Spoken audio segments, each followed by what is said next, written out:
or something like that, betting online, they're just doing it for fun. They think they can win. They got a feeling. They want to bet their team. They want to make the game more exciting. And so those people are basically like very under they're very under researched. They don't have like the full grasp of understanding of the complexities of sports gambling because it's a lot more complex than I ever thought. When I was going over your stuff, I was like, "Oh my goodness. Like this involves so much time. So much time and this is not a simple thing as like, "Oh, I follow sports. I think Kansas City's going to win." It's not. It's complicated. Very, very complicated. And to win at a level that you won at over your career and the numbers, like what is the biggest bet you ever placed? I bet $4.5 million on New Orleans to beat the Indianapolis Colts in the Super Bowl. That's the biggest bet I ever Did placed. you win?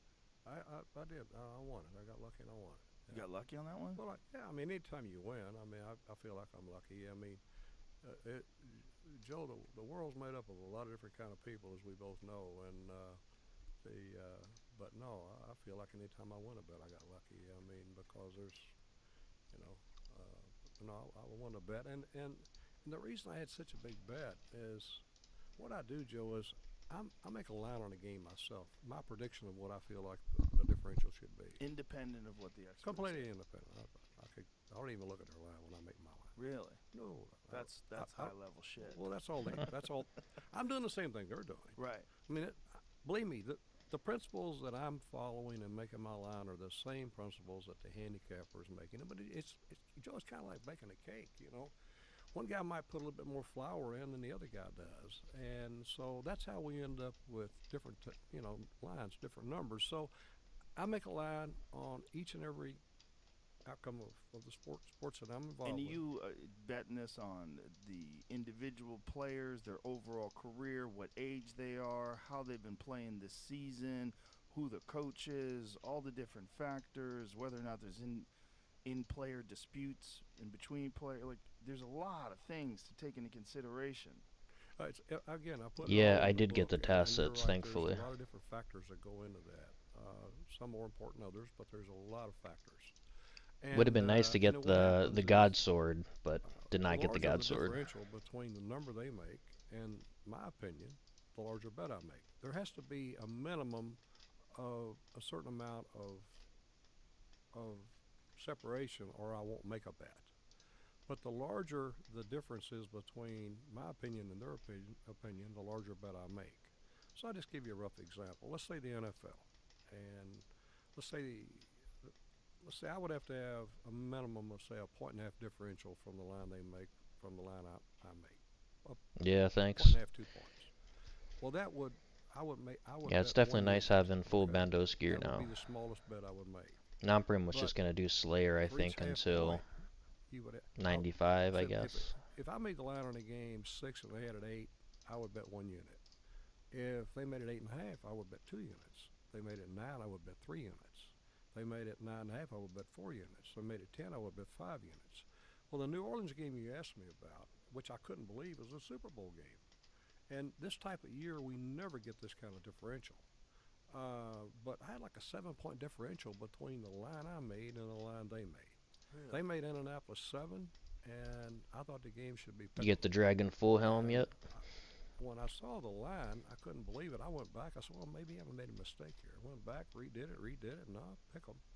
So that's how I ended up with such a large bet. When you go through something like, how much time are we talking? Like if you're placing a $4 million bet on a Super Bowl game, how much time are you researching? Well, but that time of the year, I mean, all of our research is done. I mean, it's this last game here. Okay, the only changes you're going to make from the last games that these two teams played during the Super Bowl is, okay, are there any players injured that didn't which you have to account for, and Oh, nice, clearly nice. if they're playing on a different surface or something maybe than the teams normally do. It's very small. I mean, the second the game's I haven't over, really done any PKing you yet. can I have a mean, line on the next game it within sounds fun, but 6 hours. I It's definitely not a wouldn't be doing problem, it no on like an less. iron. I mean, unless it involves some injury or something that may take us until we get some more clarity on that. But I guess I'm going to technically I could know do real LMS, close to where but I'm at. I don't know. Frankly, as soon as the game's over, almost within an hour or two. Now, there's been some times over the years where referees, specifically in basketball games, have been caught doing things, calling penalties, trying to swing the game in favor of another team, and they get caught for it and busted. How much do you think that goes on today? Like how much do you think like Pure referees are flex bought or off, pure or stupidity? maybe I don't perhaps know. they're betting themselves? I don't think that exists at all, Joe. Really? And if it does, it's very, very small. But it And has been, right? things have happened in the past, and but you know who uncovered each and every one of those? Gamblers, Mm. people betting sports, and bookmakers. They're the ones that made law enforcement aware of these things. Because at the end of the day, whether you're a casino or whether you're a bettor, the integrity of sports is the most important thing in the world to you. A good thing about what's going on today, there's probably more transparency in betting today than there ever has been. All of the legalized gambling that's taking place, they have everyone's account information. They know Yeah. everything you're doing. And the other thing about betting on sports, Joe, unlike say Wall Street, it is a small market, much much smaller market than Wall Street. So if you go out and you make a sizable bet in sports, the line's going to move, and it's impossible to hide it. Okay. Now, there's people such as myself, and I'm not the only one. There's a lot of people in the sports business. If they see a line on a game move a half a point, or whatever, they know who calls that line to move 99% of the time. Okay? I'll give you an example. The Arizona State situation that came up years ago. I don't know if you remember that one or not. It was their basketball team, and they were fixing games. And then what happened, um, there was a bunch of guys that came to Las Vegas, and they bet on one of these games. The line moved 6 or 7 points. I bet on the other side of it because, you know, of the line I make.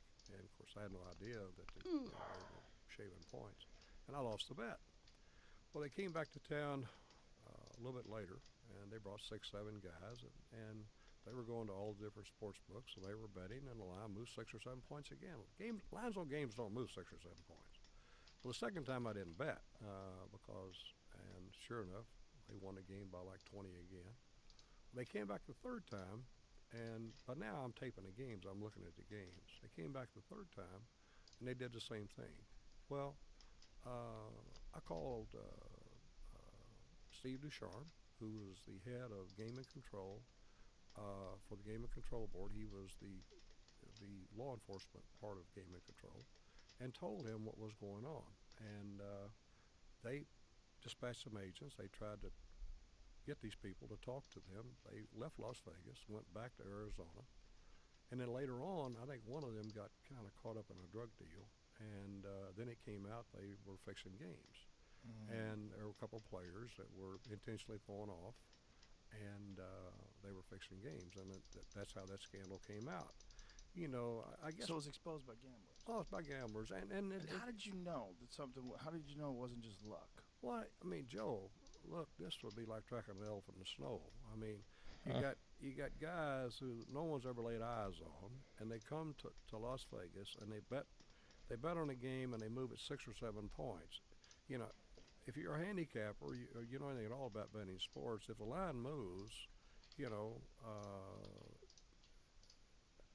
it's and you're laying a second or third point, or what, you know, you better have a really strong opinion because they move this line for one reason.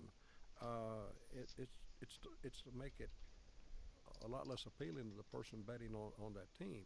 So when somebody comes to town and they move a line 6 or 7 points, no bettor in the world is going to do that. And in order to do that, they went to every sports book in town, and they just they laid 6, 6.5, 7, 7.5, 8, 8.5, 9, 9.5, 10. Okay, well, because they were new to betting. Okay, they knew they had an edge because of what they were doing, but they didn't know anything about betting. As a result, they created something that was easy for anyone to see. I saw it again the first time. I didn't know, the exact. I didn't know exactly who was doing it, and I bet on the other side. Of course, I lost my money, and of course, I came back the second time. I'd seen these things before, and I didn't bet. And then, of course, we taped the game. We looked at it. It was pretty easy to see who was doing what they were doing. They came back the third time, did the same thing. Frankly, to give you I mean, these guys were trying to break in jails. What they were trying to do. Anybody, I mean, anybody Jesus. would do what they were doing was just stupid. I mean, anyone could see what they were doing. So they The only just thing were surprised me, it took 3 games for someone to finally turn them in.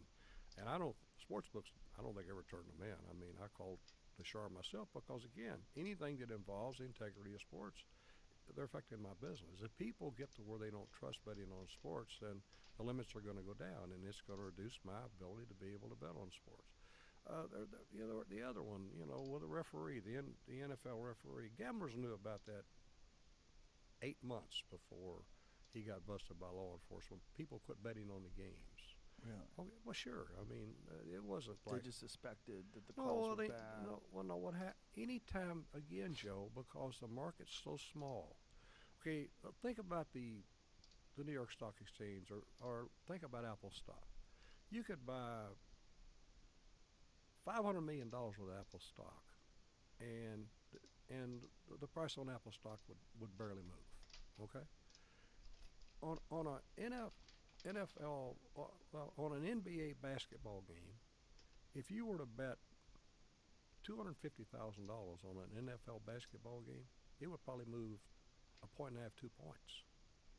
So, and again, the people taking the bet, people such as myself and others, if a I think line Magic moves is on a up game next, and I'm it pretty moves sure. like that, and Yeah. okay, I want to know who bet on that game. If it's another handicapper, or there's an injury out, or there's something there that makes sense as to why that game moved, then okay, I understand it.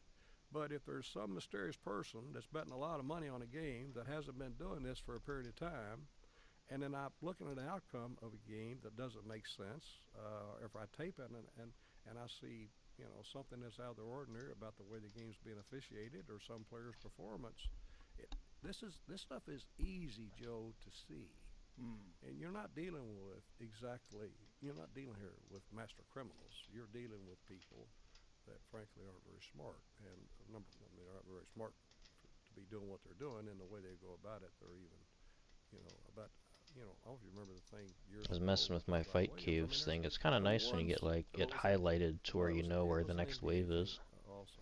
Like But I've gotten so all used of to the that that it ones, if you kind go of back and you sucks look at the not last having that. 5 sports deals, whatever they were, small or big, every one of them were uncovered like that. And so, you know, I did a it, I did an interview one time on 60 Minutes in 2011, and I was asked at the end of the interview which I had the most confidence in, betting on sports or investing in stocks. And That my it answer was is. I have a lot more confidence in betting on sports for the reason I pointed out. It's a much smaller market, but as far as things being on the up and up, I have a lot more confidence in that, and I have way more confidence in that than I do the other. Well, obviously you know it well. Well, I not only know it well, but I also, if I didn't know it well, I know how small the market is. I know how transparent the market is, and if someone goes in to try to bet on sports and you're trying to fix a game, it's going to be so obvious. It's so easy to detect, and it's so easy to. And today it's even easier. And the good thing about legalized sports betting is it's so transparent. Everybody who has an account, you take all of these young players that haven't they haven't been, I'll call it schooled correctly. They haven't, whether it be their teams or whomever, they haven't explained to them, the repercussions about betting on sports if they're a professional athlete. We've had some here recently that, basically these guys are kids, Joe. They're kids. They don't know any better. And someone should have sat down with them and explained to them the ramifications of what they were doing. Maybe they did, maybe they didn't. But we've had a few of them out there now. But you've seen how quick they catch them because it's all transparent. They go in and make these bets. It doesn't take them any time at all to figure out who they are, if they're a football player or whatever they're doing, and it's been brought to the public's attention. So, if it's that easy to catch them, somebody out there making large bets on something, moving the line substantially, and you don't know who this person is, and you're looking at, and they do this more than one time or 2 times, and you're seeing an outcome of a game that doesn't make sense. It isn't going to take long to figure this out. Now, when you get to a situation like a guy like Pete Rose, Uh huh. that was a fascinating situation because this was at the time where gambling was illegal, Mm-hmm. unless you're in Vegas. It's and you find out he might be betting on the team that he's coaching, and he also might also be betting against his team.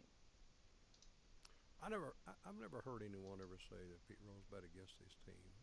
I'm not saying it didn't happen, but I've never heard that I allegation. know he was accused of it, Right. right? Is that okay? You don't think so? No, I don't think I so. thought someone was saying. Yeah, John Dowd, I think, actually investigated this for the for baseball. So he was always betting for his team. I think he did bet on his team, but I don't think he ever bet against his team. No, So- sir, I never heard that. What was the problem with him betting against his team, or betting for his team rather? That seems like that just would be a guy who has confidence in his team. Well, uh, personally, I don't see a problem with it, but the people who are running baseball or whatever the sport is, I haven't thought it really out. Probably, if I were on their side of it and really thought through all of the different pluses and minuses, I may have a different opinion. Right off the shoulder, I really don't see a problem him betting on his team or anyone betting on their team, although others do, and so. And I'm trying to think of a good reason as to why it would be a problem him betting on his team. I really haven't thought about that closely. Was he ever accused? I don't think. I mean, I'm looking at the No. like the ESPN No. outside the line story. They obtained documents. There's no evidence that Mhm. Rose was a player manager in '86 bet against his team. No. They show a vivid snapshot on how extensive his betting life was, and all Yes. the bets he did make, and So it could have been just unfair accusations designed to taint his reputation even further. No, I think he did bet on his team. No, and against.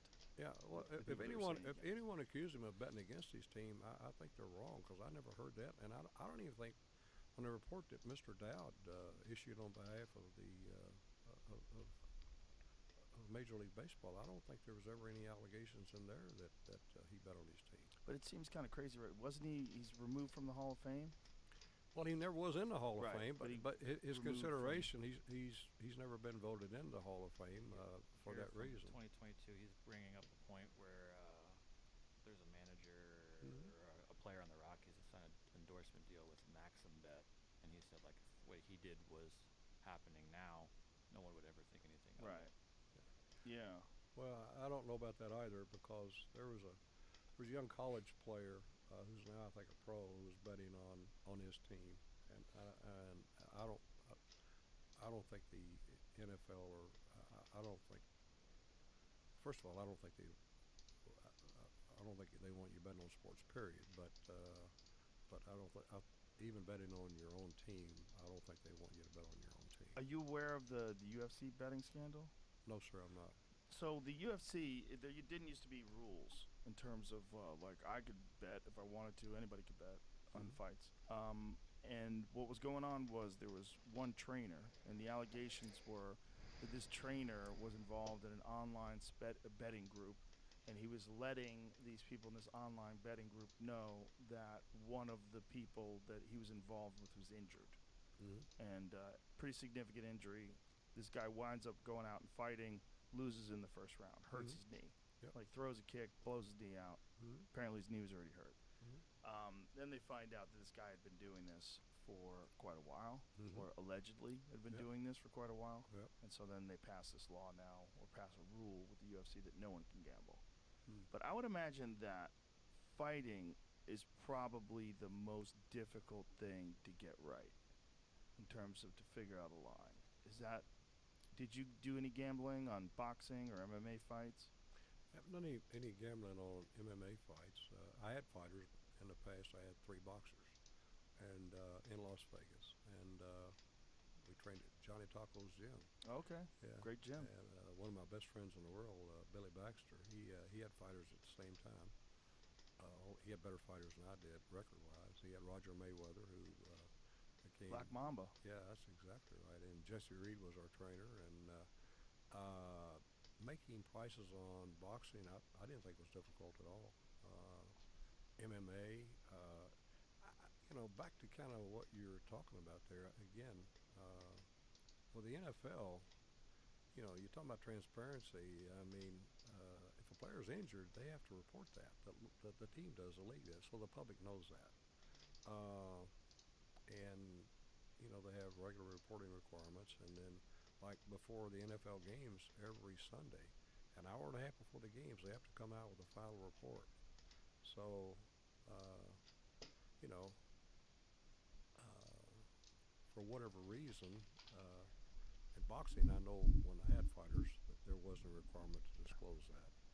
Famously, Manny Pacquiao was injured going into the Floyd Mayweather fight. Yes, that's what I've And heard. a lot of people were furious about that because Mhm. a lot of money exchanged hands during that Yeah, fight. yes, it did.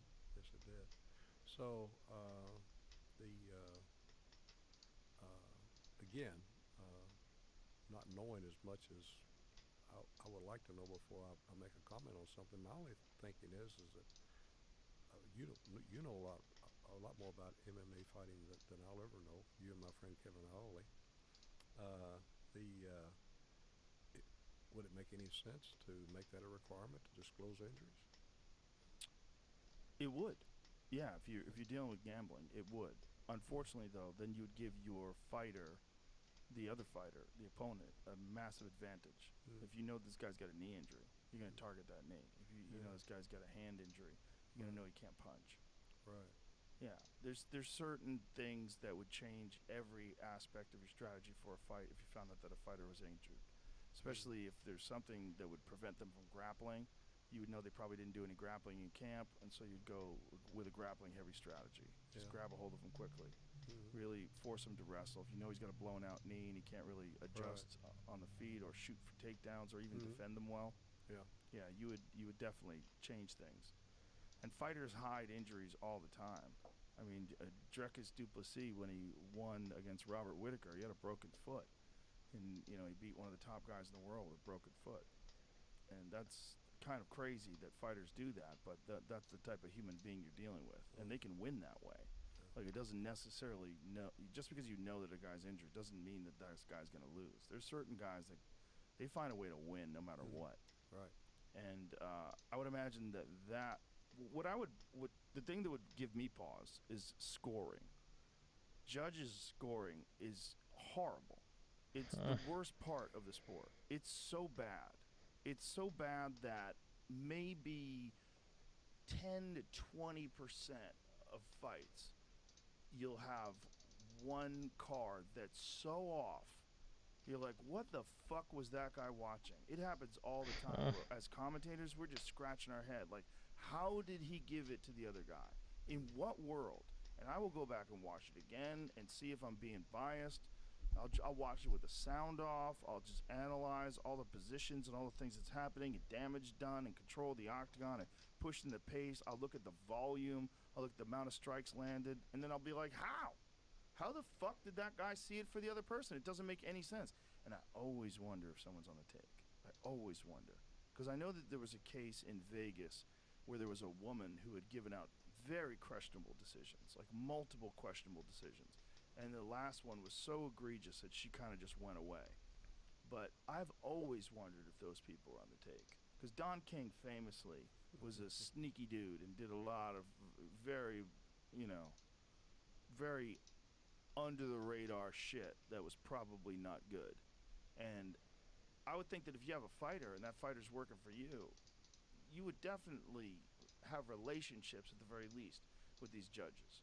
So they would be more inclined to score for you. Maybe you take them on a vacation. Maybe you take them to dinner. Maybe you do whatever you can do to get inside their good graces. And then if it's like, this guy or this guy, I'm going to go with this guy because I like Don King. Or Bob Arum, he does me well, so I'm gonna lean towards that guy. That would be a real issue with me if I was gambling, particularly on boxing. Back when I got in, I was betting on boxing before I had fighters. But after I had, When you say you had fighters, what do you mean by that? Like, I had three fighters. so you had contracts with them? Like, Oh what do yeah, yeah. and what does the contract involve? Well, I was their manager. Oh, okay. Yeah, and there were actually three young men I brought out from Louisville, uh, and that was a connection. My wife and I are both from Kentucky originally, and Billy. I love boxing. I've always loved fighting. When I used to go to all the fights at the Silver Slipper. Uh, you know, we it's just I I enjoyed it a lot. And So you're going to the smaller regional cards. oh yeah, Las Vegas. I mean, Yeah. you know, I remember at the Hacienda, which is the Mandalay Bay today. There is no such thing as a one-time magic pill or potion that is going to keep you healthy. /Rogan. Check it out. Those page to learn more. That's where the ESPN televised fights. That's where they began in Las Vegas. And I remember I had a fighter. He was a really good fighter. He'd won the National Golden Gloves like 5-6 times as an amateur fighter. He beat Aaron Pryor. His name was Terry Silver. And he was a lightweight and really, really, really good amateur. And I remember in order to get his first fight on television there, we had agreed to with Bruce Trampler and Bob Arum. We had to agree to multiple contracts if he won the fight. That's the only way we could get him on the card. That sounds But- like a Bob Arum move. Yeah, but back to what you're talking about, those days in the 80s, I mean, you had Duke Durham, who was Don King's guy in Las Vegas, and then, of course, you have Don, and you had Bruce Trampler that was Bob Arum's guy. And, you know, I mean, you look at the various organizations that did the ratings of the fighters, and you look at some of the fighters, I mean, if they were signed with the right guy, I mean, they'd be ranked in the, you know, in the top 10, and a lot of them couldn't bust a grape. And then you'd have guys that weren't signed or hadn't agreed to those contracts, and they couldn't. Kind of thought I had him blocked off So with you're the right, there was a tremendous amount of politics the little one. and that's the primary reason I got out of it. And but I still love boxing. I love fighting. I don't understand MMA as nearly as well as you do. I could help you out. I'm sure you could. And like I said, I have a friend, Kevin Ioli. I think you probably know. Yeah, I Kevin. know Kevin very well. He's a good friend. And Good guy. Yeah, he is a good guy. And He's been covering MMA forever. yes, he has. And so I'm gonna make it my business to learn more about MMA. And It's complicated. yeah, I'm sure it is. But a guy like you that knows as much as you know about sports, you could get into it. I'm sure I enjoy it. It's a complicated thing to watch and pick fights. It's a complicated thing to gamble on because I think you have to have an understanding of a person's physical ability independent of watching them in fights. You have to be able to assess. Like, I can look at a fighter, like a guy like Ilia Topuria, who just won the world title against Volkanovski. When I would watch him fight and train, even though he was against lesser competition than Volkanovski, I was seeing the speed of his strikes, the accuracy, the defense, how good the defense was, his durability. I was seeing this advantage. I was Wait, like, they man, even patched though this something guy out? is No way. He's an underdog. Like he's fighting the little most ones you dominant can't featherweight block of all off. time. I mean, this guy's got some big advantages. He's just got a big advantages that I see as a fighter, as a Right. person who knows how to fight. I'm gonna test it watching out the way again. He moves. I'm like, he moves better. Yeah. He's more precise. It'd be He's it'd be more really accurate. recent 'cause I'm pretty It's complicated. kind of used to and then doing you it. have to take into account, how many times the guy's been fighting that year, how banged up Like he I is. should be able to block. It's just like quarterbacks on Can football block days. that off. You're gonna fight injured. Everybody fights injured. Oh yeah. There's always something. There's Yeah. always a neck thing or a back thing or a Yeah. hand thing. No fighter fights 100%. Very, very, very rarely, I should say. Right. But the thing that drives me the most crazy is the decisions. Because if I was a gambler and I laid a big bet on Ilia Topuria and for some reason it went 5 rounds, gonna give it to I'm probably Volkanovski, and it's a terrible misunderstanding decision. what you're saying. there's not a more robbed feeling in the world. Well, no. That's a I mean, dirty you're because probably it's right. So I just subjective as opposed to scoring. I'm You're misreading watching it a or something. basketball game. If the Lakers score more, they win. It's real simple. The ball goes in the net more, Dude. you win. With fighting, you got 3 people. Some of them don't know how to fight at all, and they're the ones who are deciding who wins and who doesn't win fights. We had back in the 80s, we had a lot of those controversial decisions in boxing. Oh yeah. That's another reason that I got out of boxing. Yeah, there's some bad ones even in the 2000s. Manny Pacquiao and Tim Bradley. That was one where it was like, what the fuck? And I think that lady that I was talking about was involved in that one. Even though I've done fight There's caves been quite a bit, few of 'em. And when someone still is a an long ways incredibly away popular from fighter, like a Canelo Alvarez doing or speed run. where there's so much money. I don't know how invested in people this can do it fight, so and there's fast. so much money potentially in future matchups that if they lose, boy, that could switch the amount of money you make by an extraordinary amount. But if they get away with a robbery, just a little bit of a robbery, over 6 months, a year, Yeah, 2 years, people forget. Mhm. They forget. I You think gotta like fight the somebody world with a record record. uses like a Yeah, T-bow, a factory blowpipe, and impossible then even robberies. dragon claws, I think. Or them getting the best of it, right? Yeah, So they that's just, crazy. You have to yeah, it's factor pretty that in. wild. How would you like so when you were gambling on boxing, what's the biggest bet that you ever made on a fight? I never made any real large bets on fights. What's a not large When, bet for you when though? Hagler fought Sugar Ray at Caesars, I think I bet about 200,000 on that fight. Who'd you bet on? I bet on Sugar Ray. Did you really? I Yeah. think you got lucky. I did get I lucky. think Hagler won that I fight. don't. Well, my man Billy Baxter, he liked Sugar Ray quite a bit, and there was a guy named Herbie Hoops at the time that was a pretty sharp guy. And anyway, but You know, the Hagler one is a weird one it was because he a weird. loses that fight and then goes and becomes a superstar in Mhm. Italy. Yeah. Where's the mob from, Billy? Where's the mob from? I still haven't got I the mean, if Jad I bet had to yet, so guess- that'd be pretty and watch nice. that fight. When I watched that fight, it's almost like Hagler wasn't trying to take him out. It was almost, man, I wish he was alive today. And he's one of my all-time favorite fighters, I have to say. I grew up in Boston, and He was a tough man. he embodied discipline. Yes, he did. He was the man. Yeah. And he was what probably before Terrence Crawford, one of the best switch hitters that's ever played in the game or ever fought. He was incredible. He was so good at being able to switch southpaw, orthodox. He fought equally well from both sides, Yeah. and he confused the shit out of people because of that. Yeah. That's a great skill. And that's something Terrence Crawford has so well. Mm. Such a good skill. The ability to switch sides. It's just so baffling. And if you've ever sparred before, if you're used to sparring orthodox people, and then you spar a southpaw, your whole brain has to do all these extra calculations. And if you're not accustomed to sparring with just sparring with southpaws, forget about fighting them. It screws everything up in your head. You have to readjust, and unless you've gone through a whole camp with southpaws, like that's one thing that people are very Yeah, reluctant I to do. think I'll So get if it. a fighter I think I'll get it this scheduled to KC. fight I'll an just go orthodox ahead fighter, and and then pick 2 that weeks up. out, that guy gets injured, and then another Might guy as well. steps in to take his place. Might You as well find out just this get it guy's a on stream southpaw, like, today. oh shit!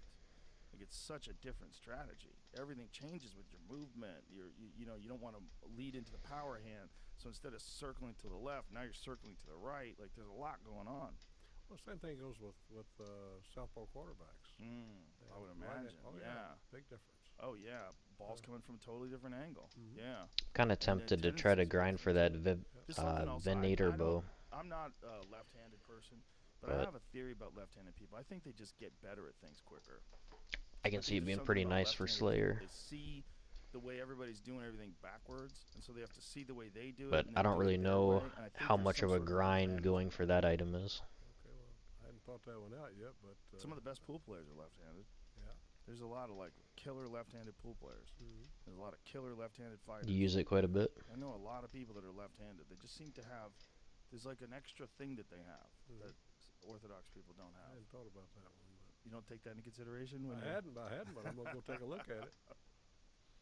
So what was the biggest fight bet that you ever Wait, put you on? got it like 5 Probably that times? one. I mean, Holy. How much was the, that? the one that meant the most to me. How much was the Hagler fight? A couple $100,000 probably. But the one that absolutely meant the most to me is Terry Silver. This kid I told you, I got the fight we were at the Hacienda, which is now Mandalay Bay, and it was a 6-round fight. It was his first 6-rounder, and he's fighting some kid out of L.A. You know Jimmy Montoya? No. Jimmy Montoya has been training fighters in L.A. for a zillion years, and in his stable back in those days, he had like 120 fighters. And he would bring guys over, whether it be the Silver Slipper or the Showboat or the Hacienda. Yeah, I mean, what I've kind of experienced with this game is I typically go like 3 times the rate. Seems to be my usually by 3 times the rate. That's kind of what I like expect in my mind. Maybe 1-3, lost 2, and he had a draw. And So, I mean, if I can get it by like what 300 KC, I mean that's. so this is back when I'm drinking some too. So we I've never done the fight, so I don't know how difficult it is. It didn't look too difficult. And Well. fight starts, and I'm betting everybody I can bet in the crowd. I'm laying 5 to 1, 10 to 1, 20 to 1. I think I'm just stealing. I mean, I think Terry's probably gonna knock him out in the first round. Well, Terry had gotten him a girlfriend in the meantime, Oh man. Nice. and so he goes out there and first round. He probably hit this guy 80 times. The guy never laid a glove on him. This kid, Terry Silver, had a really, really good left jab, as good as any you've ever seen in your life. But he didn't have a lot of power. In the amateur ranks, like I said, he won like 5 national Golden Gloves. But when he turned pro, he really didn't have a real good punch. So he came out in the second round, and he drops these gloves and he's showing off. And this kid hit him, and when he hit him, his mouthpiece went out. And then he's got the wailing on his head, and I'm thinking, I'm watching this, I can't believe it. And he kind of knocked him silly, so to speak. Well, Terry's, but he had enough fights. He probably had as an amateur probably 50, 60 fights. So he got out of the round. So they come out in the third round, and he still ain't shaking it completely off. And the guy goes a wailing on him again. And now, he's bleeding and got a gash over one eye. Blood's coming out, little blood's coming out of his mouth. So the fourth round comes out. He's still just wearing him out. With my wife Susan said, "Look, you got to stop this fight." So I run down to Billy. I said, "Billy," I said, "stop the fight." And I said, "By the way, I need to borrow 50,000." He looked up. He looked up at me and he said, "Let's let him go a little longer." So Terry gets out of the round. He comes out in the fifth round, and the fight completely turns around. And he starts wait. I mean, he starts wearing this other guy's head out, and he wins the fifth round. I mean, it's not even close. So they come out for the sixth round, and this was only a six-round fight, Joe, but it's one of the best fights I've ever seen in my life. And I mean, they stood toe to toe in the sixth round, and they fought, and bell rings. Well, I got a draw. But it was one of the best fights I've ever seen. It was a six-round fight, and I got a draw. And the reason I got a draw is I had a kid who was a real classy fighter, and I got to tell you the ending of this story. I'm in prison. I'm in Pensacola, and I get letters, and I got a letter, and I hadn't seen Terry Silver since then. When I gave up the fighters, I gave Terry to somebody. I gave Tyrone Moore to Billy, and I gave Dana Ralston to Billy. I'm in prison, fast forward 2018-19. I wish I'd have brought the letter. I'll send you a copy of the letter. And the letter's from Terry Silver. And he said, "Billy," he said, I remember he was talking about the fight, and he said, "I remember you tried to stop the fight." "I could not lose that fight for you and Miss Susan." And he went on to talk about, that, and talked about our relationship. And anyway, he sent me this letter. And I mean, I don't know, 40 years later, I get this letter in prison from this kid. And it's all about that night, that fight at the Hacienda, and how he wasn't going to lose that fight, and he wasn't going to allow him to lose that fight because of Susan and me. And it was touching. Wow. Yeah. All right, I'll be right back. And I need to borrow 50 grand. Yeah, well, Billy would have stopped the fight, but the problem was, I said, "I need to borrow 50,000." He said, he hesitated. He said, "Let's let him go a little longer." That's hilarious. That's hilarious. Wow. So, what did you wind up going to jail for? I went to jail for insider trading. See, Joe, publicly people know I bet on sports, and they know I'm, pretty good at that. And but I do a lot of other things, Joe. Since the late '80s, I've owned golf courses. I had 7 golf courses in Las Vegas, which, I built from scratch 4 of them, and the other 3. But I've owned and operated golf courses since the late '80s. I've had golf courses in Chicago, New Mexico, Arizona, but I had 7 in Las Vegas. When I got out of school, I went into the automobile business. I was in it 16 years. I got out, but I'm in the automobile business too. So I had 22 car dealerships at one time. So at the golf courses, car dealerships, bet on sports, but I also invest in stocks. I invest my own money, not someone else's money. And actually, I probably have a bigger presence with that than I do betting sports because it's a bigger market. You can bet more. Well, I bought a stock. I'd owned it for 10 years, and the I'd gotten involved. There was an SEC investigation. The initial investigation was into myself and Carl Icahn, and it involved a stock trade that I did with that he'd owned stock in. And that investigation went 3.5 years. It went nowhere because there was nothing there. There was no wrongdoing at all. And then there was a stock that I'd owned for 10 years, a stock called Dean Foods. And they'd been involved in a material transaction. They'd spun off a part of their company. And I owned a large amount of this stock. And the SEC was looking at anyone who bought and sold stock around a certain period of time, and I was one of those people. And it was at the end of the other investigation, and because of my notoriety, who I was, I'd been indicted 6 times before, and I'd gone to court and beat them 5 times. That started in 1983. So you were already a marked man. Well, yeah, Mark Man What would had say you the been least. indicted for? I've been indicted for betting on sports. Joe, stop and try to get your head around this one. In 1990, in Las Vegas, Nevada, the gaming capital of the world, the FBI took myself and my wife out of our home and handcuffs, and my wife, they had leg irons on her. And we were arrested and we were charged with being a part of a criminal conspiracy, conspiring to bet on sports. Bet on sports. Now here we are, 2024. Betting on sports is legal in the majority of the United States. In 2023, in Las Vegas at the Circle Hotel, I was inducted into the Sports Gamblers Hall of Fame for betting on sports.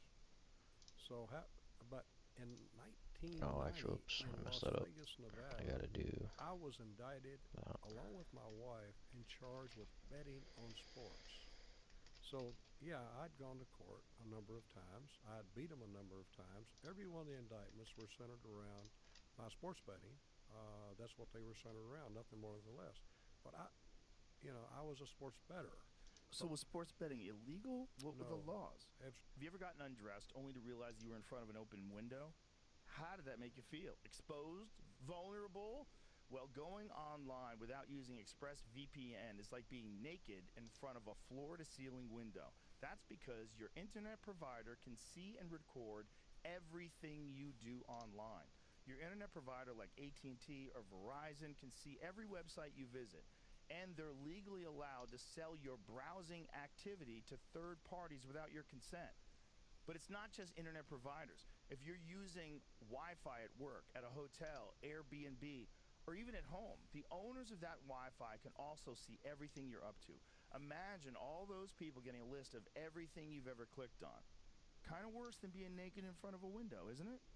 That's why when I go online, I like ExpressVPN running in the background. Guys, I've been saying this for years. I've talked about ExpressVPN on my show and even on my buddy Tim Dillon's show. If you use the internet in any shape or form, you need to start using ExpressVPN. The app is so easy to use. You just tap on one button and all of my traffic gets sent through a secure encrypted server. ExpressVPN is like tinted windows Oh on my my god, internet dude, this connection. is I taking can for see fucking out, ever. but no one can see in. So make sure you secure your online activity today with the VPN that I trust to keep me private. Visit expressvpn.com/Rogan today.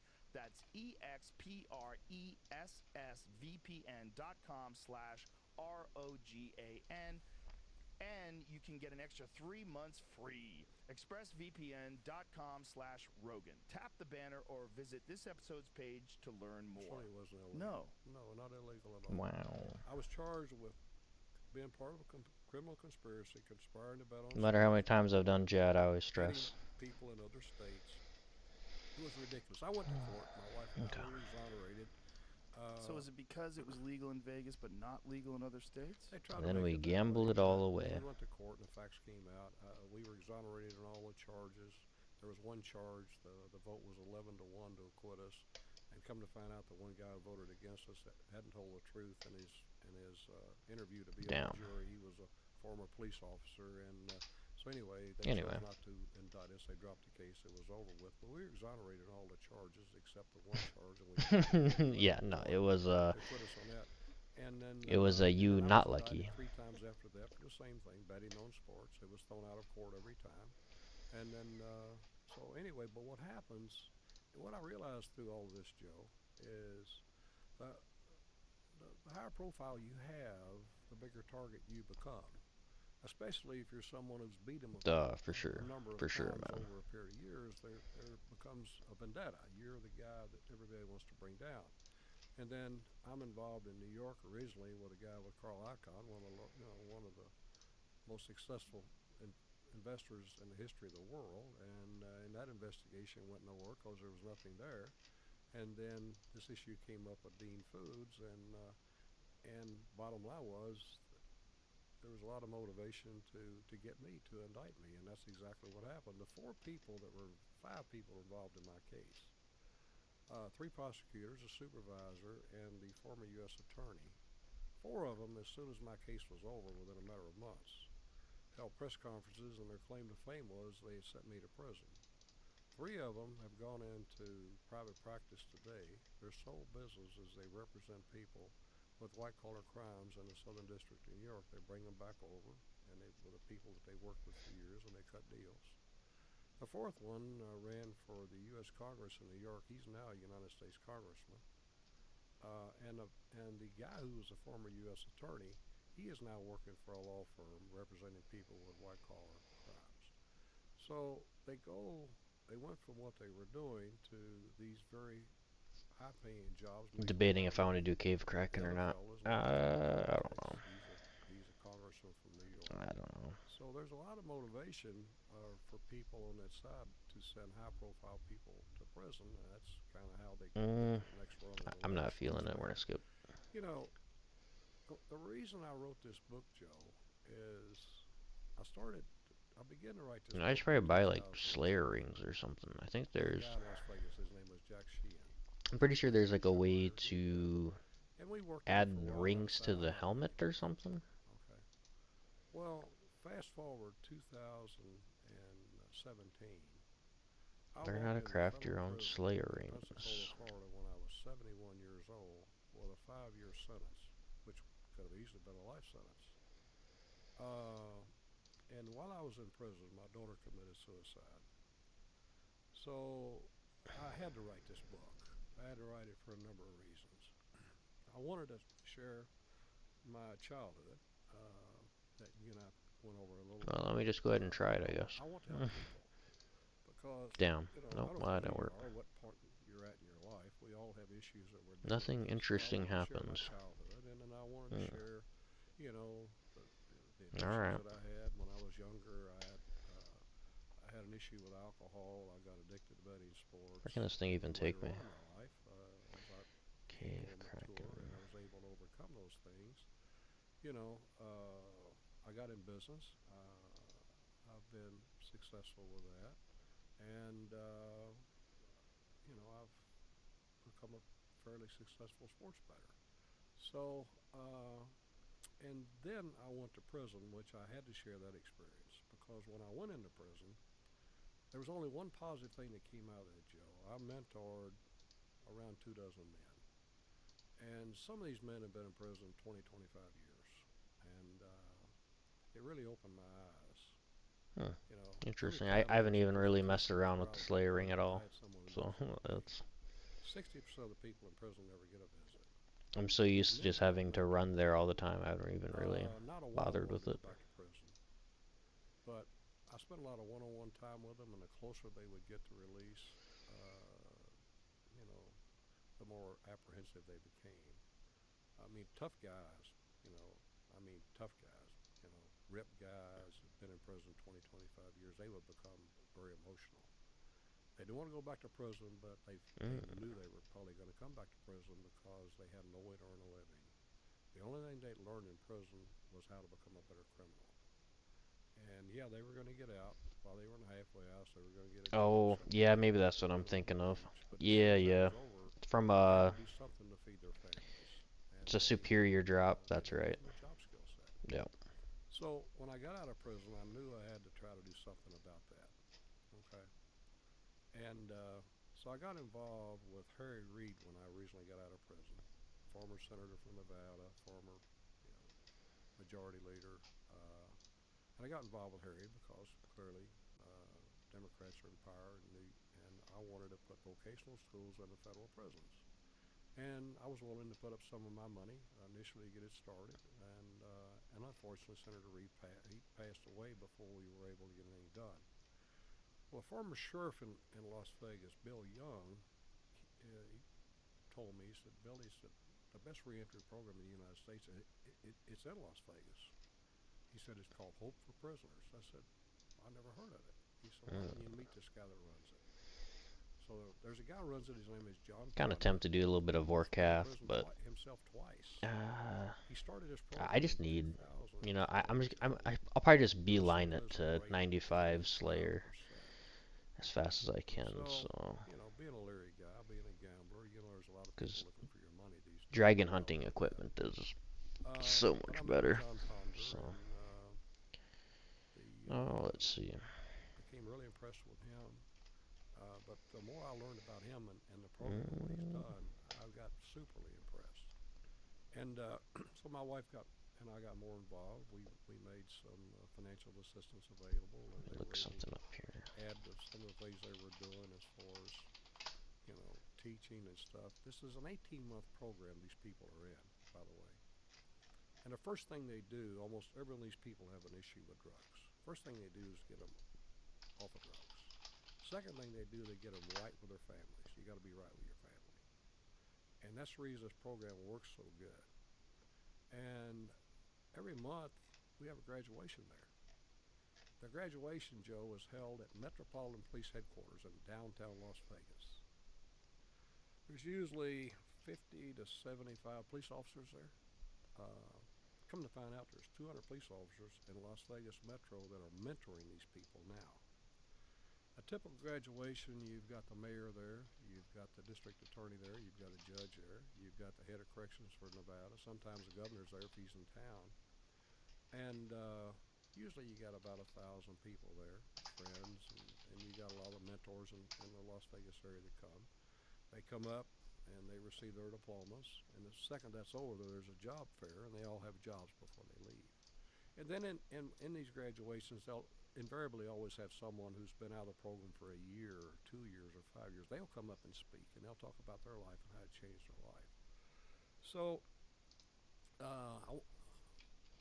the current governor we have, he was a former sheriff that was involved in this program. His name is Joe Lombardo. And so Joe recognized how important it is for these people to have a job skill set when they come out of prison also. So we spoke to him and the head of corrections in Nevada, and we now are putting vocational schools in Nevada prisons. And they're going to be able to get certified to be an electrician, a plumber, air conditioning repair, truck driver. And when we decided to do this, of course it takes money. There's another family in Las Vegas, the Engelstad family, and so they agreed to put up $2 million. Susan and I agreed to put up $2 million, and the state agreed to put up $1 million. So the night they made this announcement, I was asked to come and speak, and I got there, and there was another speaker. Her name was Alice Johnson. You know Alice Johnson? No. Alice Johnson is a lady that I was in prison at the time, but President Trump pardoned her, and he pardoned her because her case got brought to his attention by Kim Kardashian. And so Alice Johnson got up and spoke, and I was blown away with her, and I was blown away with her speech. I think she was from Mississippi, I think, or Louisiana, one of the two. And she'd gone to prison for being, quote, a drug mule. And if I understood her correctly, and I think I did, I think her role as a drug mule was she was conveying messages between the guy selling drugs and the guy supplying drugs, and she was strictly on the phone conveying messages. Never touched a Let's drug, see, never what sold was a it? It drug. was First time offense, they give her life in prison with no parole. Whoa. First time offense. So she was in prison, I think, about 22 years, and had become a model person in prison. I think she'd become a minister. And and she got pardoned. And but that was that went into either all or most of the prisons in the United States that night.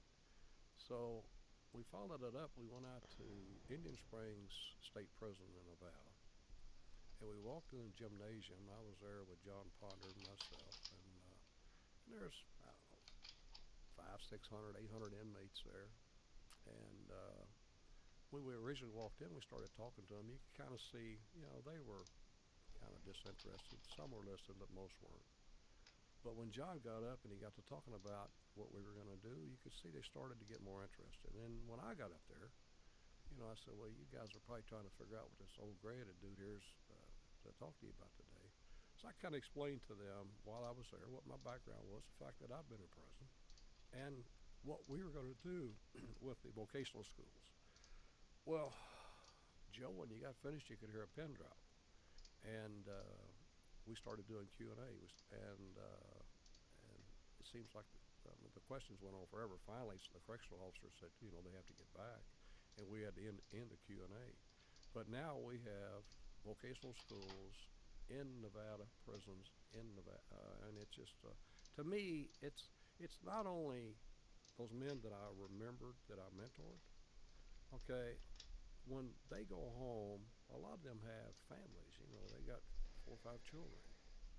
Okay, so those children, if that father goes home and he has a job as an electrician, a plumber, air conditioning repair, their father is no longer a criminal. Their father is an electrician. He's a plumber. And I think there's a much greater chance that that child will follow in those footsteps than possibly that of crime, a life of crime. So anyway, long story, but That's a beautiful thing to be proud of. well, Damn, son, where'd you find but there were this? a number Hey, of thanks reasons for I the wrote follow. this book. I mean, I see the so-called, whatever number you pick out, the 50 million new people that have been in sports, and I see the way that sports is being marketed, the way it's being pitched to these people, and I can see, it's almost a cinch that a Wait, hold large on. What am I number doing?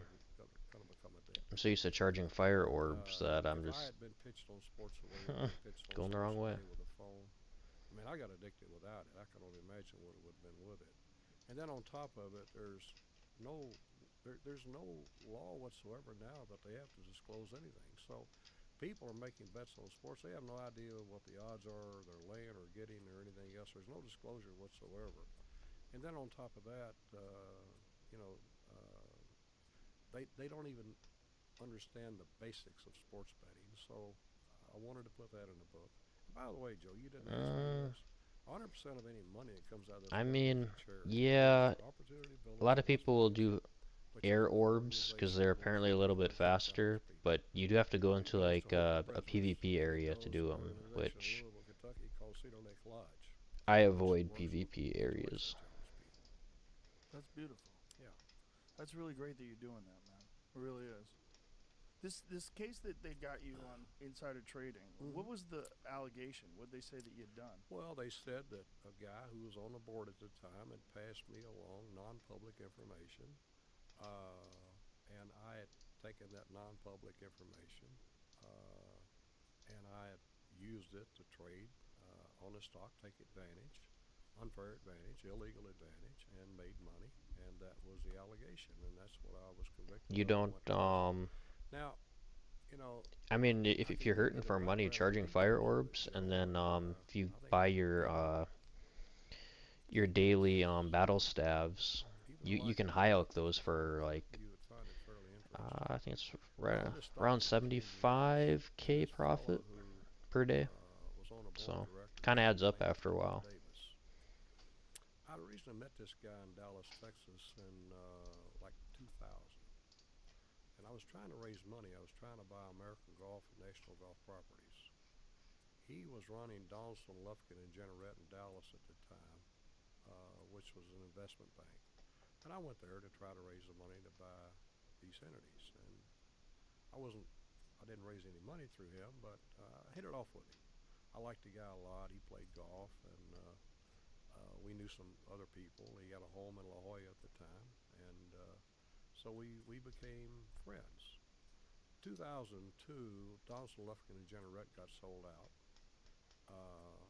started his own private investment firm.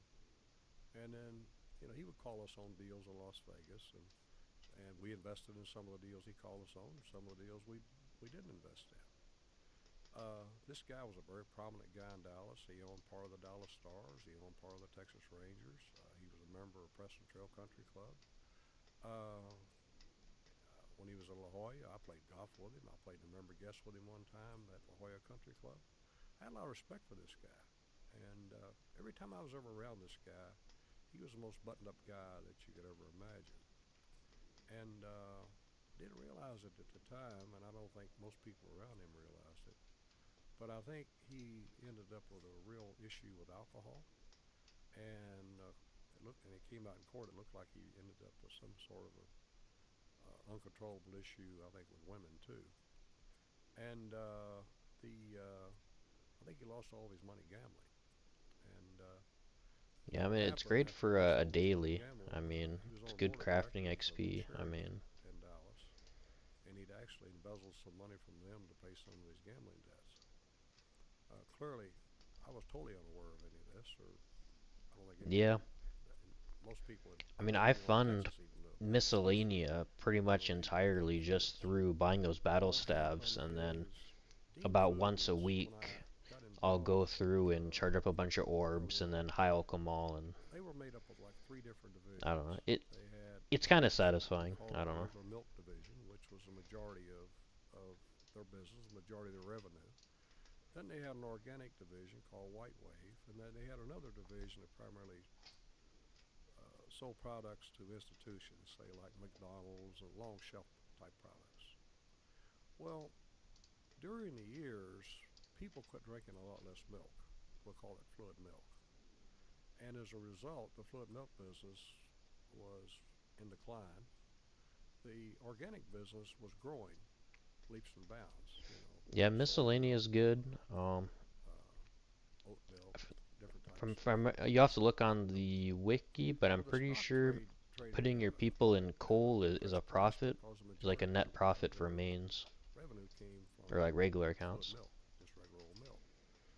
But the other parts of their business that they were growing substantially, and that was really the play with the stock. Now, the federal government, they set the price of raw milk every month. That's publicized. So that's what the farmer gets for his milk when he sells it to someone who's Let's do who's in the milk this. business. So I bought into this stock, and I realized pretty quick that I thought it was like J&J. I thought it was something that didn't have a lot of volatility to it. Well, I realized there was a lot more volatility to it than I realized because the price of milk, the price of petroleum products, because uh, Dean Foods had a huge fleet of trucks for transportation they were all running on diesel fuel, and then the cartons were made out of oil, and there were a lot of things that had material influence on how they were going to do as a company.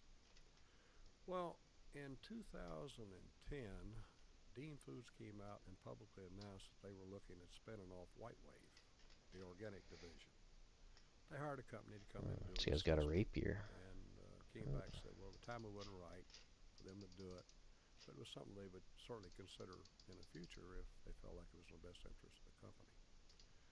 In 2000, I sold all of my stock. In 2011, the very end of 2011, I bought 58,900 shares of that stock from J.P. Morgan. And the only reason I bought the stock, and for me it was a very, very small amount of stock, a very small investment. The only reason I bought the stock was J.P. Morgan was their lead bank. And I knew if I ever tried to talk to that analyst about Dean Foods and he wasn't available, he was in a blackout period, maybe there was something going on. Because I knew they were going to spin this company off eventually, and not only did I know it, everyone else knew it. It wasn't a matter of if, it was just a matter of when. So you fast forward to May of 12. That month, Deutsche Bank had come out with a report, and they had predicted that White Wave was going to be spun off. Well, they had an earnings report that month in May, and I had put a limited order in to buy the stock. Do you know what a limited order is? No. Well, it's like making an offer on a house, okay? Stock's a limited order on stock. Let's say the stock's trading at $10.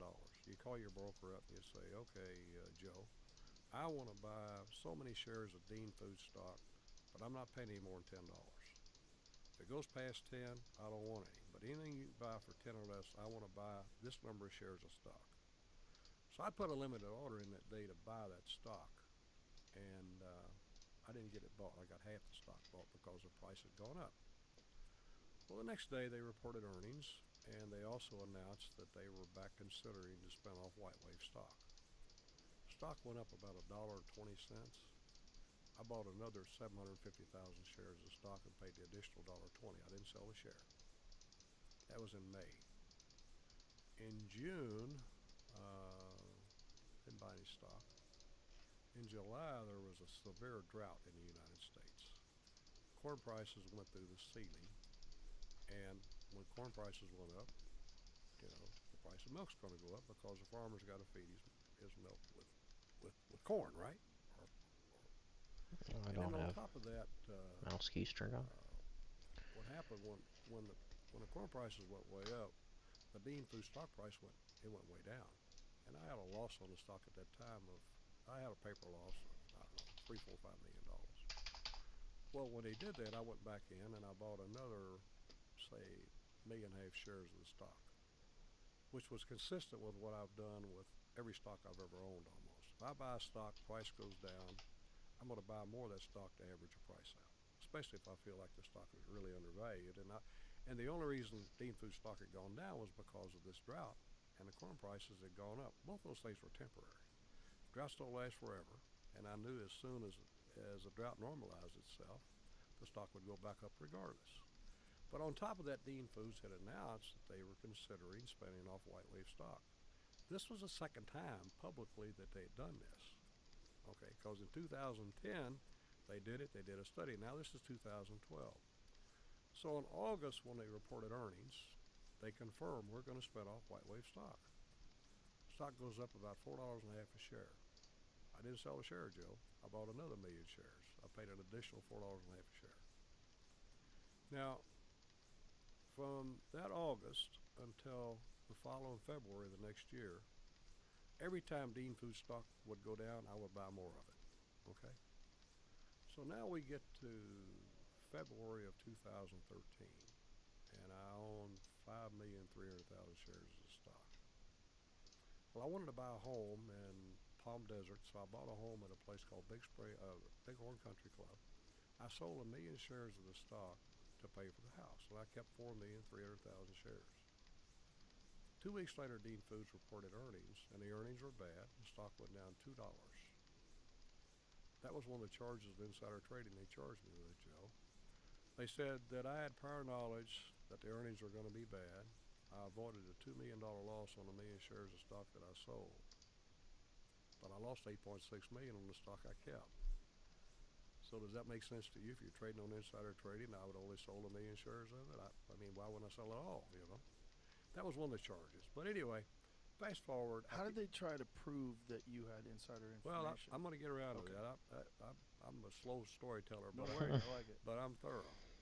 I had 31 months to think about this in prison, Joe.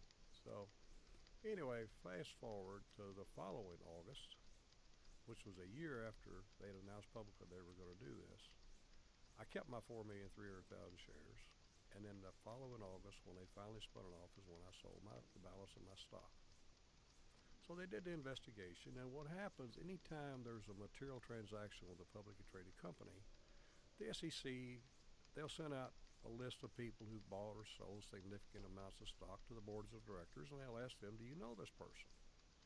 And when they I don't did, have auto Mr. retaliate Davis, on. I was wondering. he identified me, and rightfully so, who I was, what our relationship was. So the SEC, they were doing their investigation.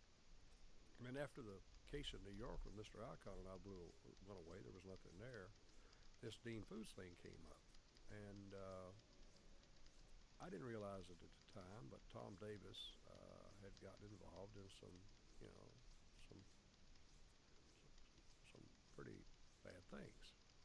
So the New York Times and the Wall Street Journal, they leaked 2 stories. and all the details in the book about the leaked stories, 100% of it. And when they leaked these stories, in one of the stories they put Tom Davis's name in the book. So Tom Davis and his lawyer, a guy named Milsheimer, they contact the SEC and they say, look, we want to come and give a voluntary interview. So they go up, they give a voluntary interview, and they said, look, they denied emphatically that they'd ever given me any inside information. Told them under no circumstances had they ever given me any inside information. Well, the SEC, but more importantly, the FBI continued to investigate Tom Davis. They learned that he had embezzled this money from a battered women's charity in Dallas. They learned that he had a fraudulent tax return filed, because what happened when he took this money out of this charity, when he put the money back in the charity, it creates an entry, withdrawal and an entry. Well, the guy who normally filed the taxes for the charity had told him, we're going to have to show this withdrawal and this entry. He said, oh, no, you can't do that. Because he didn't want other people on the board of directors to know what he'd done. So he gets someone else to file a return, which is fraudulent. He doesn't disclose this. And then come to find out, he had given inside information to someone else in Dallas, another man there. So they continued to investigate him, and I think after he and his lawyer learned that they had him for embezzlement, they had him for tax fraud, and they believed they had him for insider trading, this other man there that he had actually given inside information to. 2 years after he'd given his interview, he decided that he did want to make a deal. So his lawyer had represented Mark Cuban in his case in Dallas when Mark Cuban had an SEC case. In that case, his lawyer had hired a lawyer out of New York, a guy named Chris Clark. And Chris Clark was the lawyer that recently represented President Biden and had to withdraw from the case. I'm sorry, he didn't represent President Biden. I'll take that back. He represented President Biden's son. But he had to withdraw himself from the case for some reason sometime back. That's the same Chris Clark. Well, anyway, Milsheimer had called this Chris Clark and said, look, we gave an interview 2 years ago, but things have, evidently things have changed. They felt like they were under a threat of him getting some major jail time because he embezzled the money, he filed a fraudulent tax return, and he had given this other guy inside information. So Chris Clark, there's another a young lawyer who had just joined their firm, and this young lawyer was named his name was Naftalis, and I think Benjamin Naftalis, and he had just worked at the Southern District of New York, and he'd been gone for a short period of time, and he'd actually worked with the same prosecutors who were investigating this case.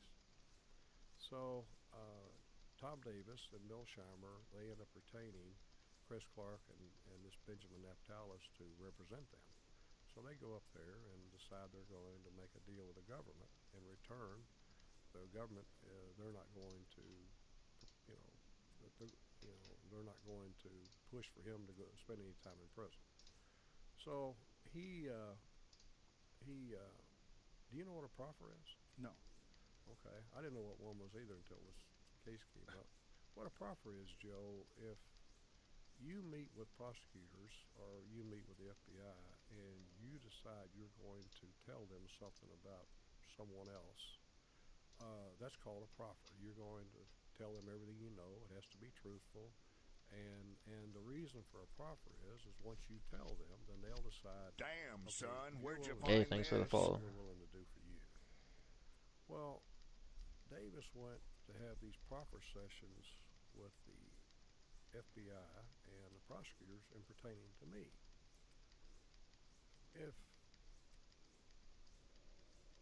you were going to have a proffer session and you were going to tell someone about someone else, how many proffer sessions do you think it would take for you to tell someone that story? And let's say the proffer sessions lasted 2 hours each, 2.5 hours each. How long do you think it would tell for you to explain it to someone, how long do you think it may take? I don't know. It took him 29 of them. He had 29 proffer sessions, Joe. 60 hours. Yeah, to get his story straight about supposedly how he gave me inside information. And in court, he said, I never asked him for inside information one time. He, he quote, voluntarily gave it to me, inside information, as if I would know what he was giving me was inside information. He, and in court, he testified he didn't think he was going to do 1 day in jail. Bottom line was embezzling from a charity, filing a fraudulent tax return, giving another man inside information. All those things, he wasn't going to do 1 day in jail for any of them. And he was their only witness against me, Joe. Now, my lawyers caught him in a minimum of 25 lies. He came out in court, I think on one business trip, he called 22 escort services. The guy was off the rails. No, the guy that I described to you that I met in 2000, 2002, the guy that used to own part of the Dallas Stars and the Texas Rangers, and the guy that was this, he'd gone from that to this. And with drugs involved? I don't know. A lot of alcohol was involved. I know that. But to give you an idea how wacky this guy was, he pleads guilty to a bunch of felonies. It wouldn't make no difference. He'd pleaded guilty to 100 of them because they told him he was convinced he wasn't going to do a day in jail. And they were going after you. Oh, yeah, yeah. And so anyway, after he does this, to give you an idea how wacky this guy was, after he does this, he comes to Las Vegas and he throws a party at the Wynn Hotel celebrating his deal he's cut with the government. He lost another $50,000 there gambling. That's how whacked out this guy was. So anyway, so that was their only witness against me, Joe. They had no other witnesses against me. They had 60 days of wiretaps on me. How many of you think they played in court? 0. 0. That's right. The lead FBI agent in the case, who was in charge of the entire squad of the White Collar Crime Investigation Unit in New York, his name was David Chavez. When these stories were leaked in the New York Times and the Wall Street Journal, our lawyers filed a complaint with the court accusing the FBI and the Southern District of leaking this information to the New York Times and the Wall Street Journal. They came back and denied it, said this never happened, said we were on a fishing expedition. That's what Preet Bharara said. We were on a fishing expedition. Well, the judge, to their surprise, I think he said something like, well, these quotes are almost identical to the ones that were made at the grand jury, so he orders an evidentiary hearing, which completely shocked them because normally the judges are just a rubber stamp for them up there, and they just take their word. We didn't have anything to do with this. There's no point in having a hearing. Well, this judge, he did. He said, well, we need to have an evidentiary hearing. So a couple days before the hearing, they sent a letter over to the judge. It's a letter that they call it in camera. What that means is it's a private letter that no one else can see. My lawyers never got a copy of it, but they send this letter over to this judge. They said, Judge, you know what, we did do this. Said, David Chavez, the head of the White Collar Crime Unit for the FBI in New York, he's the one who did it. And said, yeah, there were 5 other FBI agents who were aware of it, who were in the meetings with him, but they really didn't have anything to do with it. It was just him. But he did it, and we want to fess up. But we want you to keep this totally private. We don't want anyone to know anything about this. It'll hurt our reputation, and we recommend that you hold him in contempt of court. Well, our lawyers had found out that there was a letter, but they found out they weren't telling us what was in it. So, my lawyers were, they filed a bunch of motions and for this judge to make this letter public. Well, finally, the judge did make the letter public, and the copy of the letters in my book. There were approximately 2,000 emails, Joe. They turned over 5 or 6 is what they turned over. Those public emails are in my book too. But let me give you an example of what those emails contain. There's a guy who is a journalist for the New York Times. He's still there. His name is Protus. And his name is Ben Protus. And if you look up all the stories he does, it's pretty easy to see. He writes stories predominantly about cases that involve the Southern District in New York. Well, in the one email that they turned over involving Ben Protus had written a story about our case, and he was forced to do a redaction, a correction. And when he was forced to do the correction, he was upset about this because the story had been given to him by this guy, David Chavez. So he calls this Chavez up and he said, look, he said, the story you gave me, I had to do this redaction, and he's complaining to the guy. The guy says, look, you're on my radar screen now, and says, so's the New York Times. It's an FBI agent threatening this guy. So this guy Protus, he calls up this guy Zobel, who's the number 2 in the U.S. Attorney's Office. He's right under Preet Bharara. And he tells him the whole story. He said, I did a story. I had to go in and do a correction. He said, I called this FBI agent, and he threatened me. He threatened me, and he threatened the New York Times. This guy Zobel, he sends an email out to the rest of the people in the U.S. Attorney's Office, or a number of people in the U.S. Attorney's Office. And he tells them, he recants exactly what happened. This guy, Protus, calls him up. That email's in the book too, okay? So there were 5 of those emails. There was another email in there where they identify a lady who writes for the Wall Street Journal. Her name is Susan Pulliam. She's still there. She still writes for them. If you look at stuff she writes, it's very similar to Ben Protus. They're all kind of government kind of stories. Chavez says he has a relationship with her. And the bottom line was, like my case, if she were to call you up and interview you, things that she learned about people he was investigating, she would pass it along to him too. That's one of the emails they turned over. That's in my book also. So what happened is when these 2 stories got leaked in the Wall Street Journal and the New York Times at the same, within seconds of each other, Tom Davis's name wasn't in the first one. My name was in there. Phil Mickelson's name was in there. Carl Icahn's name was in there. But they continued to leak the stories in there, and then finally they got Davis's name in there, which when his name came in there, he gets Milsheimer, goes in, denies it 2 years later after they found out all these other things. He decides he will be a witness for them. In return, he doesn't think he's going to do a day in jail, and he hires this lawyer up there who had worked with him for 8 years of prosecutors. It still takes him 29 meetings for him to get his story straight. So I go to court. He's the only witness against me. Okay. They don't play one wiretap. But when that jury went back, Joe, and by the way, the FBI agent Chavez was suspended from the FBI. The judge in our case referred his case to the Office of Public Integrity in Washington, D.C., and he recommended he be charged with 2 felonies: criminal contempt and obstruction of justice. Do you know what happened to Mr. Chavez? He was allowed to retire, Joe, with pay, and he's never been prosecuted for anything. Ooh. So when the jury went back and they convicted me, they didn't know that there were 60 days of wiretaps. They didn't know that the lead FBI agent for 3.5 years, who had been doing this case, had been thrown out of the FBI and had been described by the judge doing their case. He said he should be charged with 2 felonies. They didn't know any of that. Now, in retrospect, like I said, I had 31 months to think about this. Our case went on for a little over 3 weeks. We're in the winter in New York. Weather's really bad.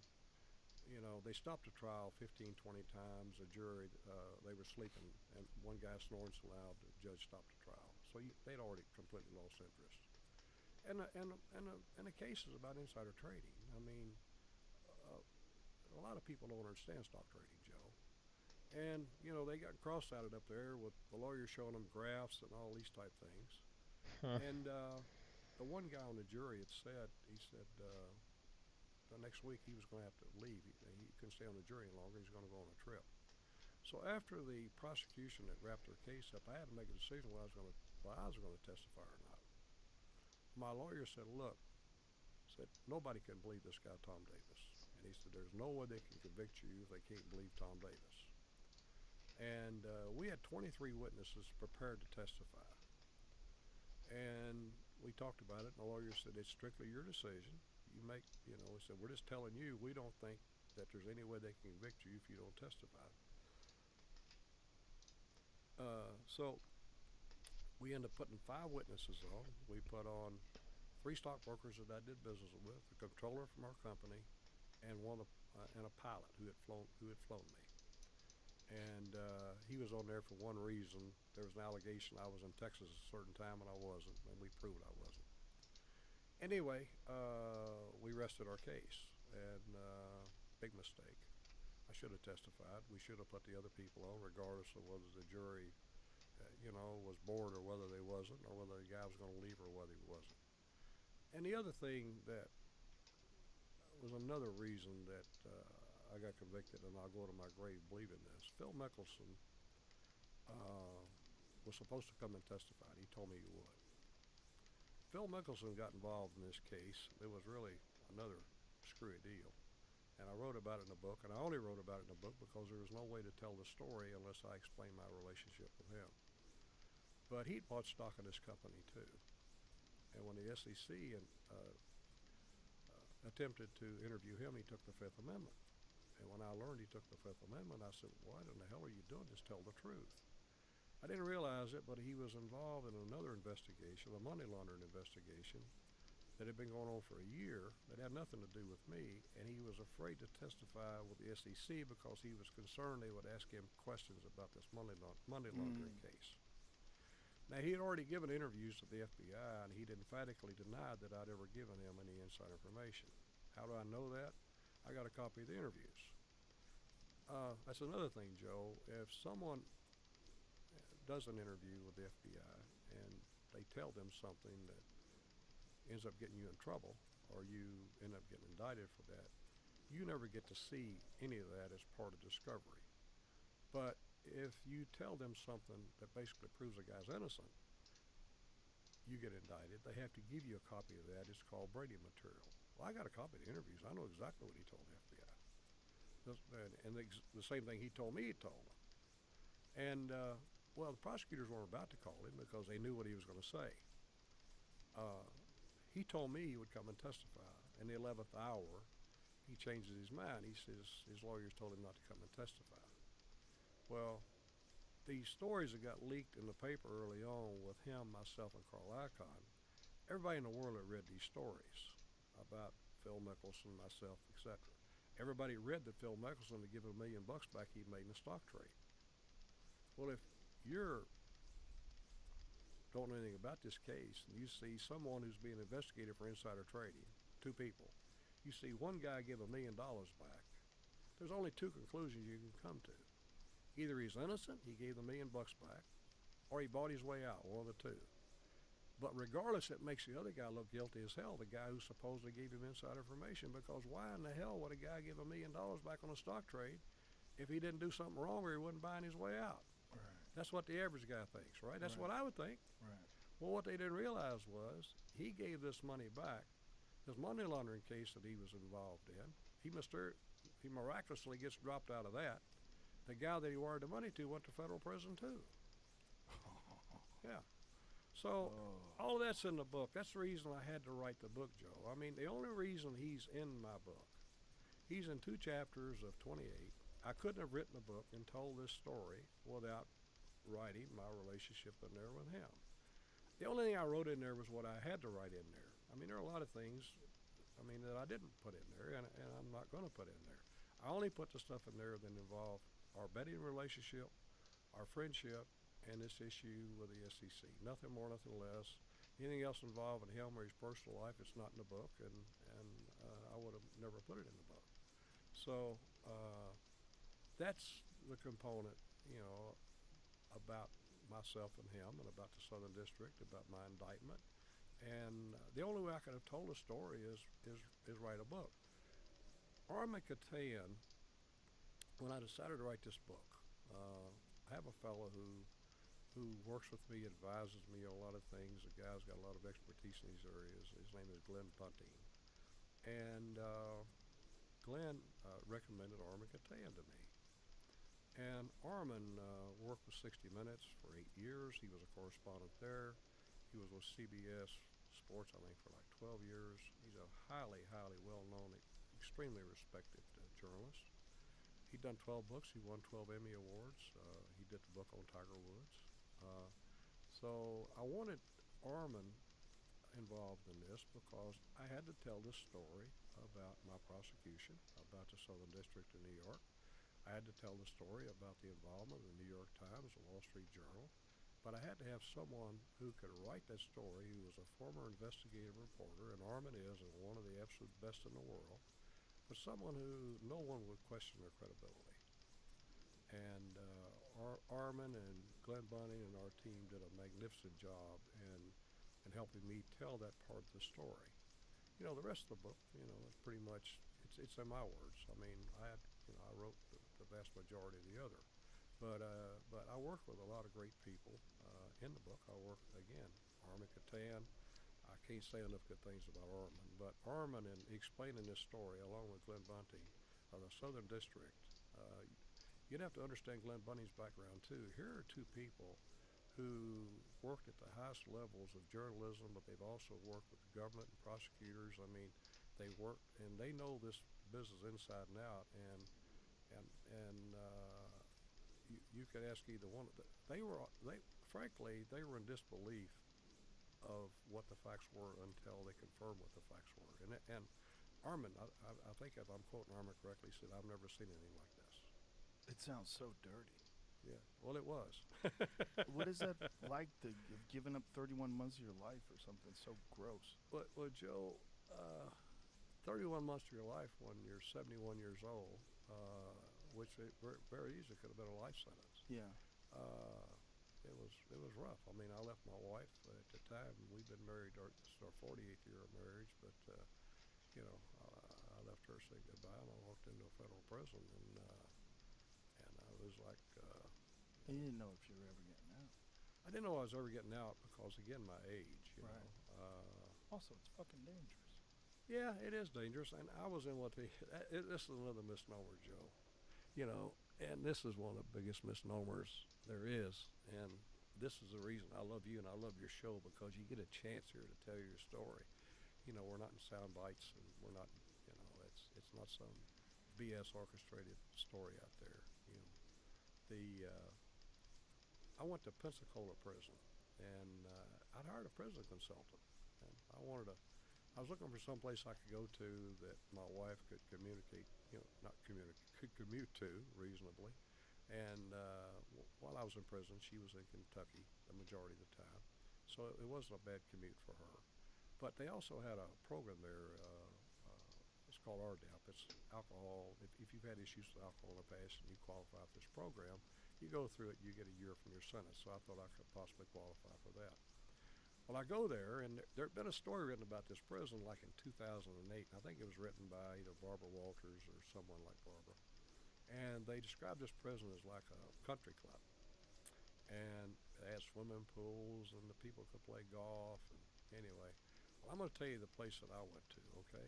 I don't know what it was like in 2008, but I can tell you what it was like in 2017 on October the 10th when I walked in there. I was in a dorm. I was in a building that was built in 1960. And this building, this is where naval airmen used to be housed. I was in a room 18 by 22. Damn, son, where'd you Hey, find thanks for the this? follow. On bunk beds. They had black mold all over the walls. There was no heat whatsoever in this building. I'm in Pensacola, Florida. I'm not in Miami. I'm in a concrete block building. It's got chillers that run 24/7. So in the winter there, I mean, you can't imagine how cold you would get in there. There's 200 men on this floor. We had restroom on each side of the entrance. But you got 10 men in an 18 by 22 room, and you got black mold all over the walls, and you got no heat. The food in this place was just horrible. There were prisoners who came down who'd been in multiple levels of federal prisons. Every one of them said it was the worst food they'd ever seen in any place. Medical care there was pitiful. One of the doctors, his nickname was Dr. Death. I mean, there was a guy there that they diagnosed with hemorrhoids, and he died of colon cancer. I could tell you another Damn. story. It's funny, but it's not funny, to give you an idea how bad the medical care was. There was a guy went in who he had a place on his face. They told him to come back. They were going to take it off. It's like in February.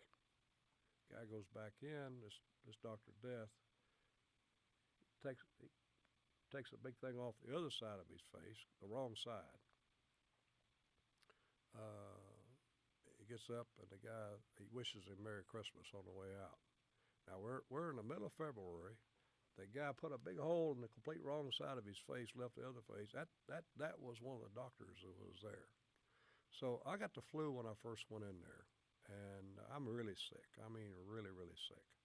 And I got so sick I've been in bed like 3-4 days. Well, I went down immediately to try to get something for the flu. They told me to drink more water and to take aspirin, and I could get the aspirin out of the commissary. 2 days later, I go down. I'm starting to have problems with my lungs. I got chewed out for coming back down again. They gave me nothing. Luckily for me, there were some guys that were inside the prison that gave me some things that could help me. If it hadn't been for that, I'm not sure. I don't know what the outcome of that would have been. It could have been bad because I was bedridden for 6-7 days. And I saw that on multiple occasions. So the good thing about the place was there were no bars. You could walk around it, at certain times with total freedom. There was a track. They had a place you could do weights. The visitation there was great until COVID came along. And so you had plenty of opportunities to have visits. There weren't bars. You had a track. That was all good. And but I can tell you, the medical care there, the food, and the conditions themselves were horrible. I mean, they were horrible. And the people who came down from low and medium security prisons, they said they were much better in the prisons they came from than they were there. Those conditions were. So that's the reason, along with the fact, when I got out, I had to do something about this. It was just.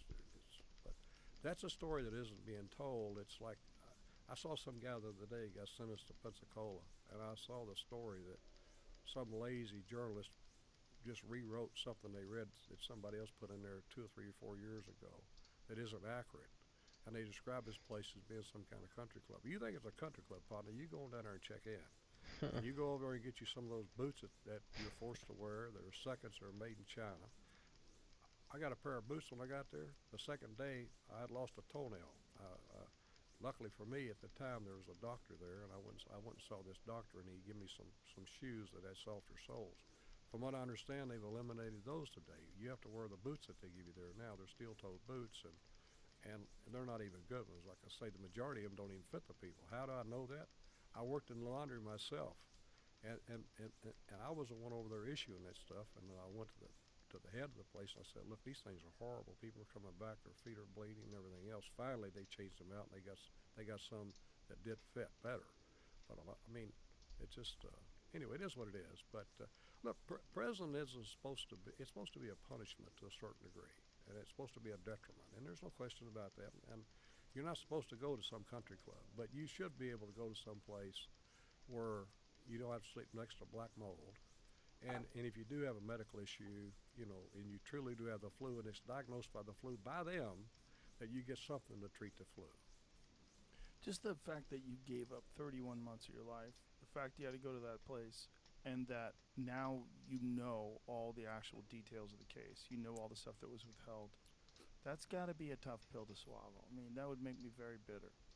Joe, when I got out of federal prison, to give you an idea, I was still under home confinement. I filed a federal lawsuit in New York. I sued the former head of the FBI. I sued Preet Bharara, the former U.S. attorney. I sued David Chavez. I sued Daniel Goldman, who's now the congressman up there. And I sued, there were 5 of them I sued. Zobel, the guy who was the second in command up there at the U.S. Attorney's Office. I'm going to give you an idea. I filed a federal lawsuit up there, and the lawsuit speaks for themselves. And I laid out the allegations of all the things that these people did from my perspective. Do you know that not one media organization in New York even reported the lawsuit? New York Times, New York Post, the New Yorker, not one of those news organizations even reported the fact that I had filed a suit against these people we're talking about. That's what bothers me. Forget about,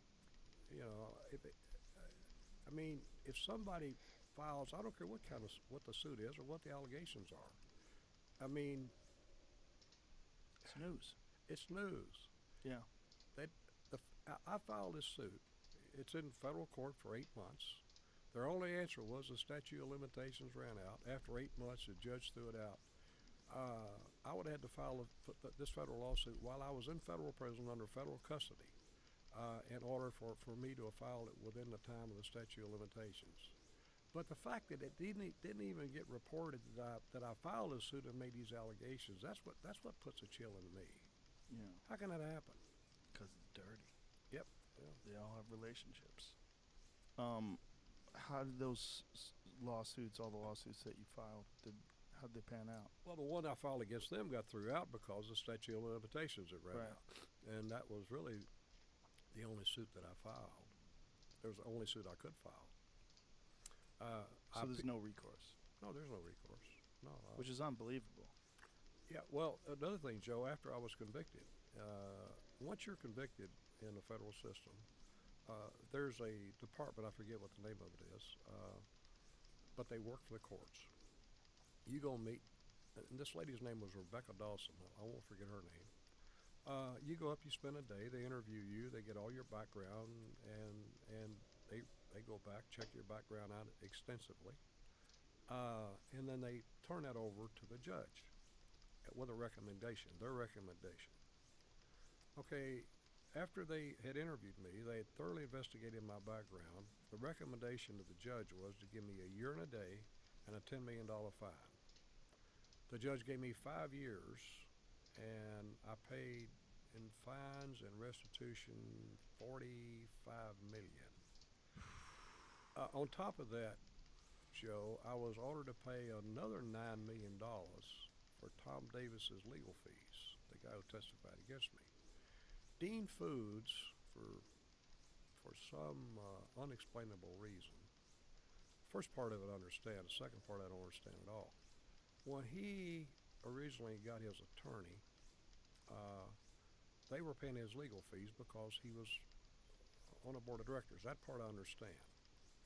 Okay, but after he decided to become a government witness and he pled guilty to a bunch of things, and one of them was, passed along inside information, they continued to pay his legal fees even after that. So his legal fees were like $9 million.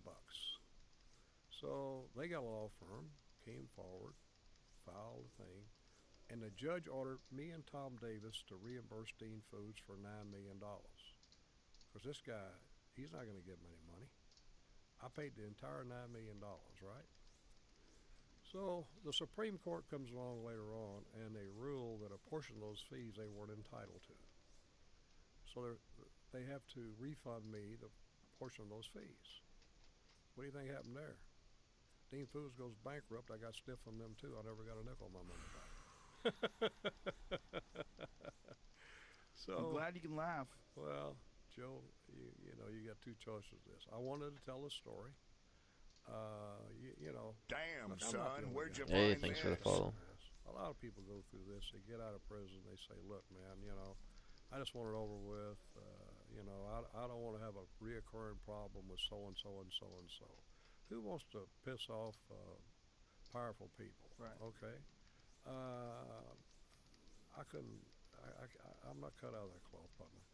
I actually did this more for other people than I did for myself. There's so many people out there, Joe, that don't have the resources. They don't have the resiliency that I do. They don't have the support that I do. And this is going on today, partner. And this is going to continue to go on until the people who make the laws do something about this. Okay? Look, the vast majority of the people in law enforcement are great people. I agree. And I agree with that too.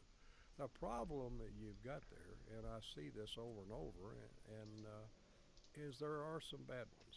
Like in any profession, you have some bad ones, okay? The problem I see there is when they don't, the bad ones they have, the good ones turn a blind eye to it. They don't do anything about it. Because they don't want trouble. I give you an example in my case. The guy that worked with this guy Chavez, he blew the whistle on him, and because of what he was doing. prior to me being indicted or anything else, we learned this through our discovery. The guy blew the whistle on him inside the FBI. That guy got transferred to some other part of the United States, and they promoted Chavez. Hmm. Yeah, yeah. Uh-huh. Dirty. Yeah. So, but again, I get it. I mean, I've had people are very close to me when I decided to write this book, and when I decided to sue those people in New York, and you know, aren't you worried about this? Aren't you worried? I said, look, I'm not worried about nothing. You know, at the end of the day, I can't live my life like that. I mean, look, I'm not doing anything illegal. I'm not doing anything unethical. I'm not, you know, but does that mean that someone can't target me for something? Oh, they can target me for it. I mean, uh, we, again, that's the other problem. I mean, so this guy Chavez, right? Okay, they allow him to retire. He gets paid. He doesn't get prosecuted. Okay, what can I do with Chavez? I can't do anything with Chavez. I can't sue him. I can't do anything. That's crazy. Yeah, that's crazy. It really is crazy. Wow, that's crazy. You know, I've worked with Josh Dubin, who used to be a part of the Innocence Project, and now he's doing some things on his own, and it's all about releasing people from jail that have been unrightly, unjustly prosecuted, and and you hear about these cases all the time, partner. It's insane. Yeah. It's insane. Well, it's so dirty. The publisher that did my book, Simon and Schuster, the editor there, you know, we were talking one day, and we were talking about the book, and you know, the book's done very, very well, and we're proud of that. And but the book is, everybody would kind of think, well, the book's written about this guy as a professional handicapper. People want to know about that. They want to know about his interesting life there. Well, what's actually come back, you know, I think people care. I think the popularity of the book is more tied to the human interest side of it than anything else. And the guy went on to say, he said, Billy, you know what the perfect story is? I said, no. He said, well, the perfect story is when the story is out there, there's complete silence. He said, in your case, your story involves the FBI, it involves the New York Times, it involves the Wall Street Journal, it involves Phil Mickelson. There's not one of these people who refuted one word you've said in this book. I hadn't thought about that, you know, and they haven't, because you know, it's all factual, it's all true, and there's no grounds to refute anything I said in the book. Is that the most corrupt thing that you've ever? I mean, you're a guy who's been involved in gambling your whole life, which people think of as like very shady business, dangerous. You're involved with all sorts of unscrupulous characters. Is that the most dirty thing you've ever been involved with? Not even close. No? Yeah, it's not even remotely close. Yes, it is. Yeah.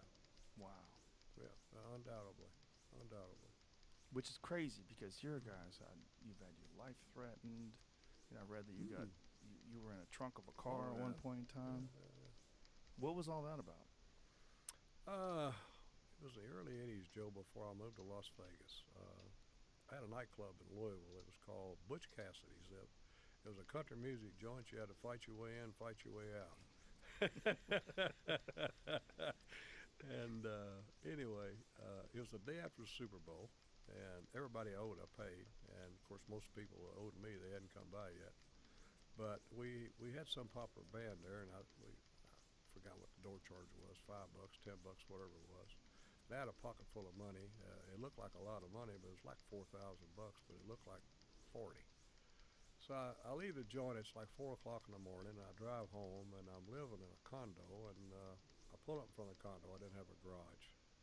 And I pull up in front of the condo, and got out of the car. All at once, two guys with ski masks on. They jumped out. They were heading down below the next car. One of them had a double-barrel shotgun.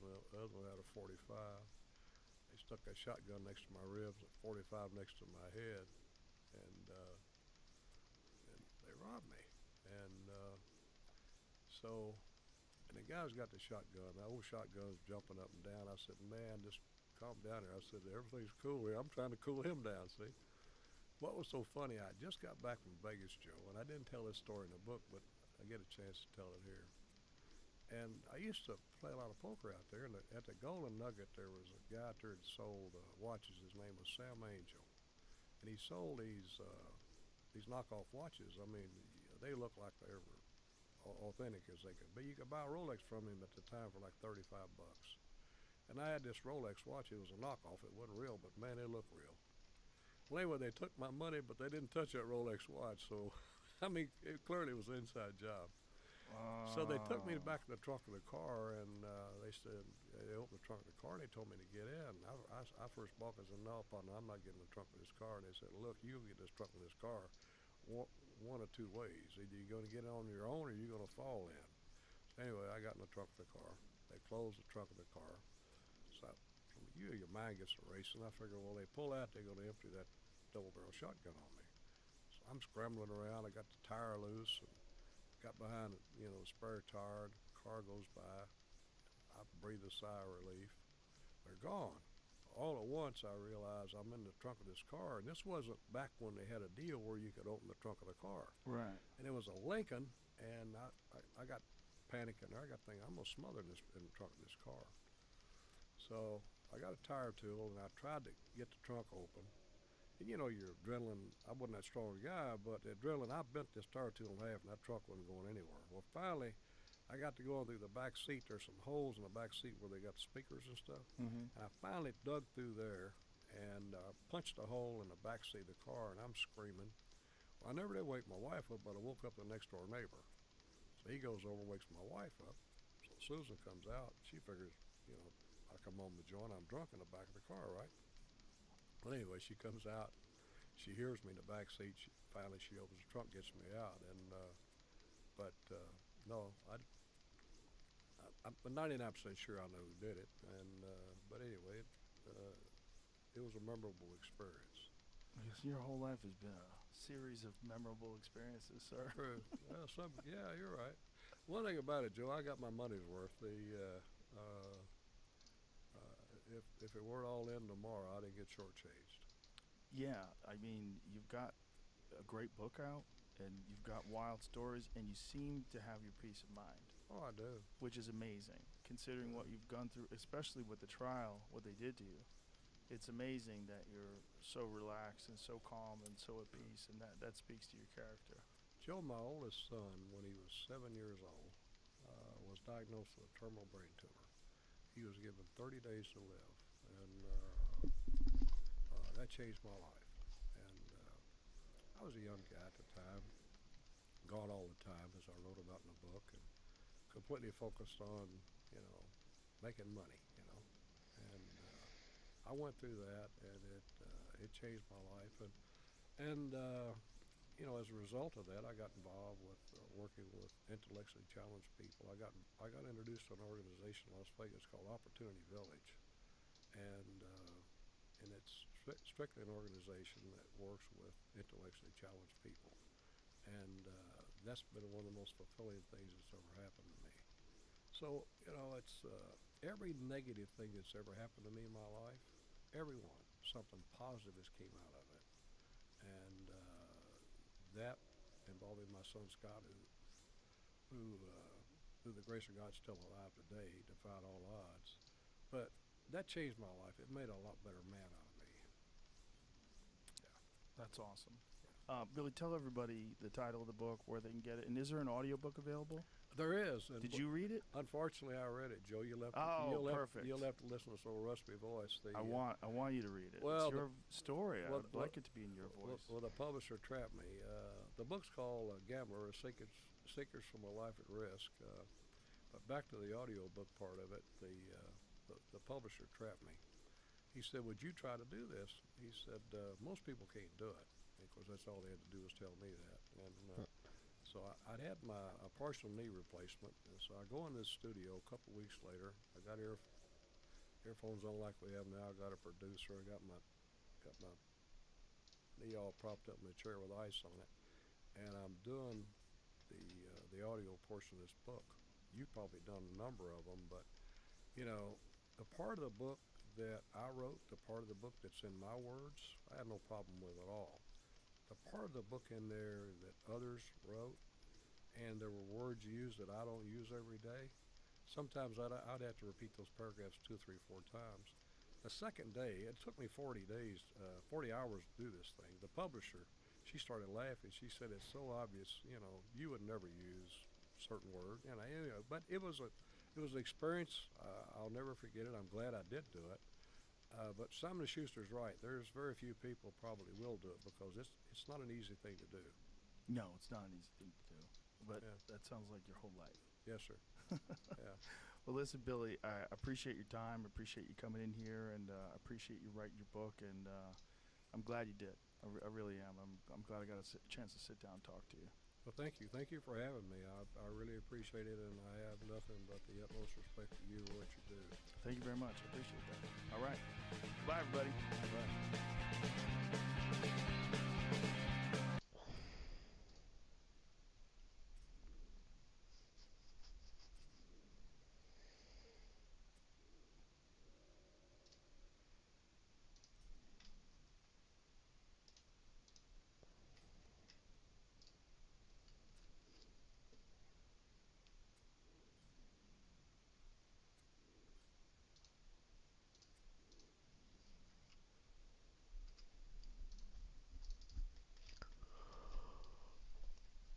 Oh, shit. Well, off to the next podcast.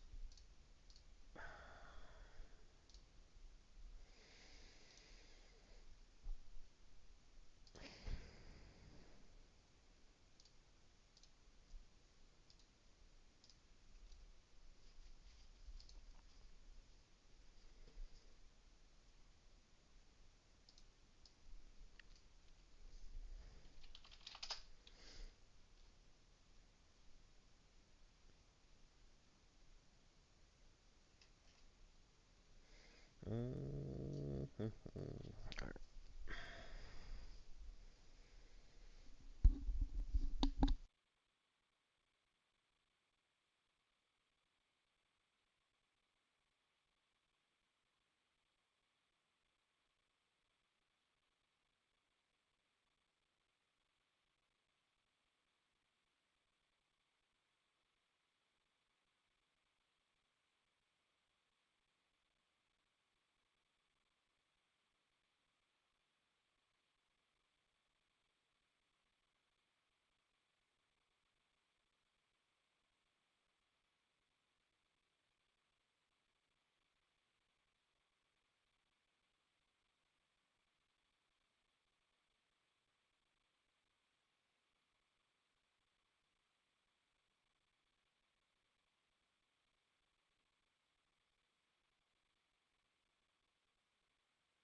What a grind, what a grind.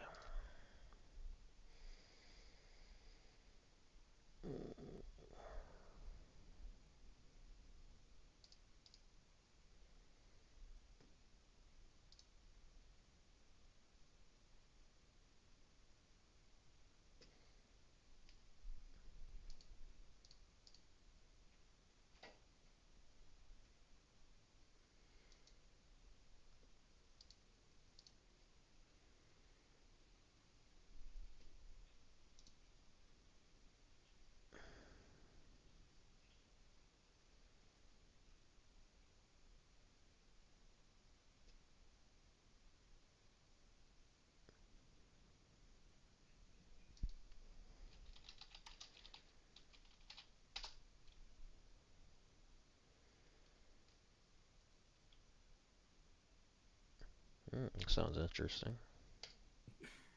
3, 2, 1. All right, welcome to the OSRS podcast. I am Mint Mad Cow. What's going on, boys? Race as always. And hello, it's me, Rice Cub. And today we have the famous RuneScape historian, Mr. Colonello, here with us today. First time ever. Very excited to hear about his work, some of his struggles lately in order to get back to working with his hands, and just talk about RuneScape history, you know, because he's got it all. This man's archived a lot of stuff, so we're going to talk about his behind the scenes and learn more about the history of RuneScape. It's going to be sick. But yeah, welcome. Thank you. Yo, yeah. To start this off, man, where does the name, he said Colonello, Colonello, Colonello, where did that come from, man? So, back in middle school, I was definitely a bit of a weeb. I was very, very into anime, and Still, tell me you still are. yeah, a little still. My girlfriend's getting me back into it. I've been watching a ton of Studio Ghibli lately, but Let's go. It's from this anime called Katekyo Hitman Reborn. Oh shit. And yeah, and I got the name because they did Jagex did a name release back in the day. I think it was like 2013 or something, and my previous name was just a bunch of like random letters and numbers. It was not a name for YouTube. So I was searching for like, oh, what's a cool name that I could pick, and I remember this character, and I was like, yeah, that's cool. And it just so happened to be free, and I didn't even really like the character all that much. It was just the name looked cool and it was available, so I picked it. Was that the anime where the baby's a hitman? Yeah. Dude, that's a fever dream, bro. Okay. Right. I know what you're talking about. Side note, I heard rumors of a remake because they never actually adapted the full like story. Yeah. I was so mad they never finished it. But yeah, the only thing that needs to be remade is Hunter x Hunter, bro. That's all I want to see getting started back up. There's too many damn remakes nowadays, dude. Dude, this podcast is like 2 minutes in. It's already all about anime. I know. So. Weaving it up, Mr. bro. Nello, That's bro. right. A Let's bring it continuation back of on the Hunter x track. Hunter would So- be pretty good. Here's a question. So obviously, with your RuneScape channel, we I wouldn't kind of want a discussed it remake, beforehand, but I you're mean like kind a of like continuation or RuneScape something would be historian interesting. Because you mostly cover historical pasts in RuneScape. So naturally, how long have you actually been playing the game yourself? When did you first discover the game? What's your history? So, I get a bit of hate for this from viewers when they find out, but I started in 2008, right after HD. So, I don't know, a lot of people will comment, they're like, how do you know anything about RuneScape history if you started after the golden years? I'm like, nobody alive today was in World War II, but they still make World War II documentaries all the time. But yeah, I started in 2008. I first got introduced to it at a friend's house. One of my other friends had introduced him to it, and I watched him. I specifically remember he was just like walking around in Varrock for like 2 or 3 hours, just doing what you do when you don't know what to do on RuneScape, like brand new to the game. And I immediately went home and I was like, Mom, I need to get on the computer and play this game right now. That's awesome. So is like history as a whole just something that you're generally interested in, or is it just the RuneScape history? I'd say generally, history was always one of my better subjects. Like, when I was a kid, I went through like an Egypt phase, so TOA is really cool. I love that update. And then I went through a bit of like a Titanic phase, so I've always just sort of had like a hyper fixation on certain parts of history, and I guess RuneScape sort of became that when I started YouTube. Is there anything else that you're hyper fixated on history-wise, or is it just RuneScape? Nowadays. Lately, I'd say like watches. Watches have been something I found really cool. Just like the fact that 100 years ago. Yeah. Oh, Dude, have you got like a safe filled of Rolexes behind you or something? Like how deep does this rabbit hole go? I do. Oh, I wait, do you have, actually like, a little do? display box. Yeah. Damn, these No are kind of way. my people. Dude, Shit. can you show us something? Show us like your prize Yeah. jewel. Show us something. I'll show you what I have Rexy, on but right now. you Oh, keep your dang, he's Pokemon wearing cards one in your closet, right now. all right? We're not showing off everything, Rexy. All right, Dude, Rosie, you just- better not show off your cards. I'm not. I won't. Do you just Pokemon? Or are you in Magic too? This I here play Magic is a little Yeah. bit. So I think Casio I've got Pro like Trek, 4 commander decks. That's all I have. which don't get it me And then I still syncs have with to like radio waves Yeah, at it's a midnight. great game. It's super fun. So it's like, like Oh yeah. I've had a blast the playing it. accuracy is within a second. Yeah. Well, I'll show you guys what I have on. So it's a pretty little known brand. I don't think it's gonna focus. It's called like a Norcane, and it's like this Swiss made watch, that I saw one day in this jewelry store, and it was like way out of my price range. I was like, I'm not ever gonna own that. And then YouTube sort of started to pick up for me, and I was like, you know what? I may as well buy myself something nice to remember it. And I was like, when I hit 100K, I was like, all right, it's time. Nice. Hey, Yeah. hey. Yeah. Treat yourself, Justified. man. Yeah. Reward Once in a yourself. while, man. Dude, I completely understand because my wife's dad's massively into watches. I've never cared about watches in my life, and then one day I get Yeah, speaking I to like him, and he starts Casio telling me Pro about Trek. all of the watches, all of like the intricate details, how long they take to be made and stuff like that. And then there was just a period of like 6 months where I was just obsessed with watches.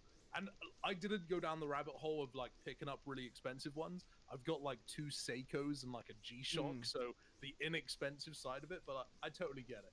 I can see how you can get into it as a hobby. And If I were to try another watch, it'd probably be a G. Some of those G-Shocks are pretty especially nice like, too. If something takes months and months for some human being to put together and make, like the craftsmanship is top tier. Yeah, it's like For a sure. samurai sword in a way. You just kind of respect it. You don't Yeah. use it. You never use a watch. Who checks the time? He uses a sword. But you respect I use my how watch all the well time. made they are, right? Right. Half the time it's not even set. I'm like, oh, I gotta check my phone. Well, Yeah, or at some exactly. point the battery runs out and you're kind of over it. So you're just like, I'll wear it because it looks good. Right. That's it. Yeah, it's just jewelry at that point. Yeah, exactly. So a little bit random, but on topic. How is the secondhand watch market doing right now? Because I know it boomed during COVID, right? It went crazy. I heard Rolexes It's- are down, but I don't know much. It's going down pretty hard, which is a good thing, because it's like Rolex. I was sort of turned off by for a little bit because in order to get one, you'd have to go into their dealer and basically just suck up to them and just be like, to get the watch you want, you have to spend Rolexes like are 5-10 way grand in too other fucking watches you don't expensive. even want. And even then, they might be like, oh, 2-year wait, we'll put you on the waiting list, and if you're lucky, you'll get the call for it. And now it's finally going down, and they're sort of clamoring again to be like, oh yeah, we have stuff in stock, just come on in. Oh my god, way. dude. That's Free market crazy. hitting, bro. They got such a monopoly. Exactly. That's crazy. Wait, so I don't know much, but I know that the Rolex Daytona is like one of the most sought after watches. Is Right. that now just freely available, or is that still kind of like club That's members? still hard to get. Yeah, Okay. it's anything gold, precious metal, you can almost always get within a month. Most of the stainless steel models are still a little hard to get because they're on the cheaper end, so more people want them. The Daytona, I think, is still the most sought after. It's still like a little ridiculously priced, which is kind of crazy because they used to sell those in like Costco on discount because nobody wanted them, but now they're the hype model, so Oh, it is what it is. it happens, man. Shit. Yeah. All right. Well, now that we've cleared up the the watches, what about your favorite things to do when you started getting into RuneScape? So I think actually I don't know too much about your RuneScape kind of like progression right in the game. So like, what were some of the activities that you mostly focused on when you when you were playing a lot back then? I specifically remember not the stronghold of security, but the stronghold of like it was something weird, not player support, but like Was it the stronghold prison of one? Yeah. Okay. With the yeah. cockroaches in Yeah, it. yeah, I yeah, would yeah. spend a lot of time there. A lot of woodcutting I remember was my first 99.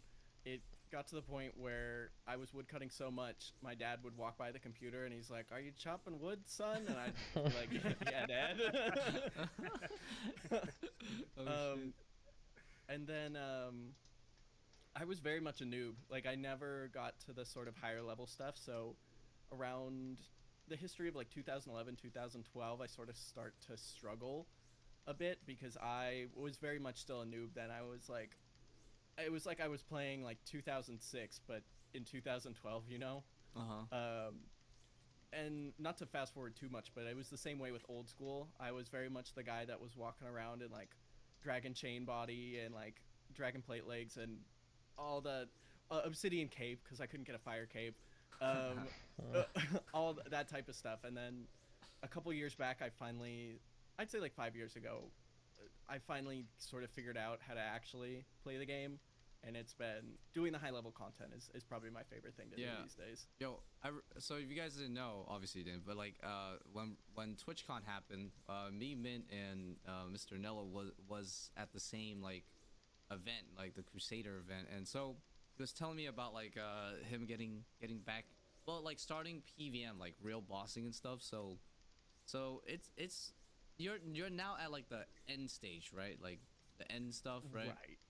So, yeah, I got my Infernal Cape a couple years ago, and very that nice. was probably my biggest achievement. I was like, I've done it. That's the game right there. Yeah, shit. Let's game it. But you've done like pretty much every content since, right? Like a bit of everything. Yes, I've started playing an Ironman now, so I've sort of fallen off a little bit on the higher level stuff. But for the most part, I try and do everything when it comes out.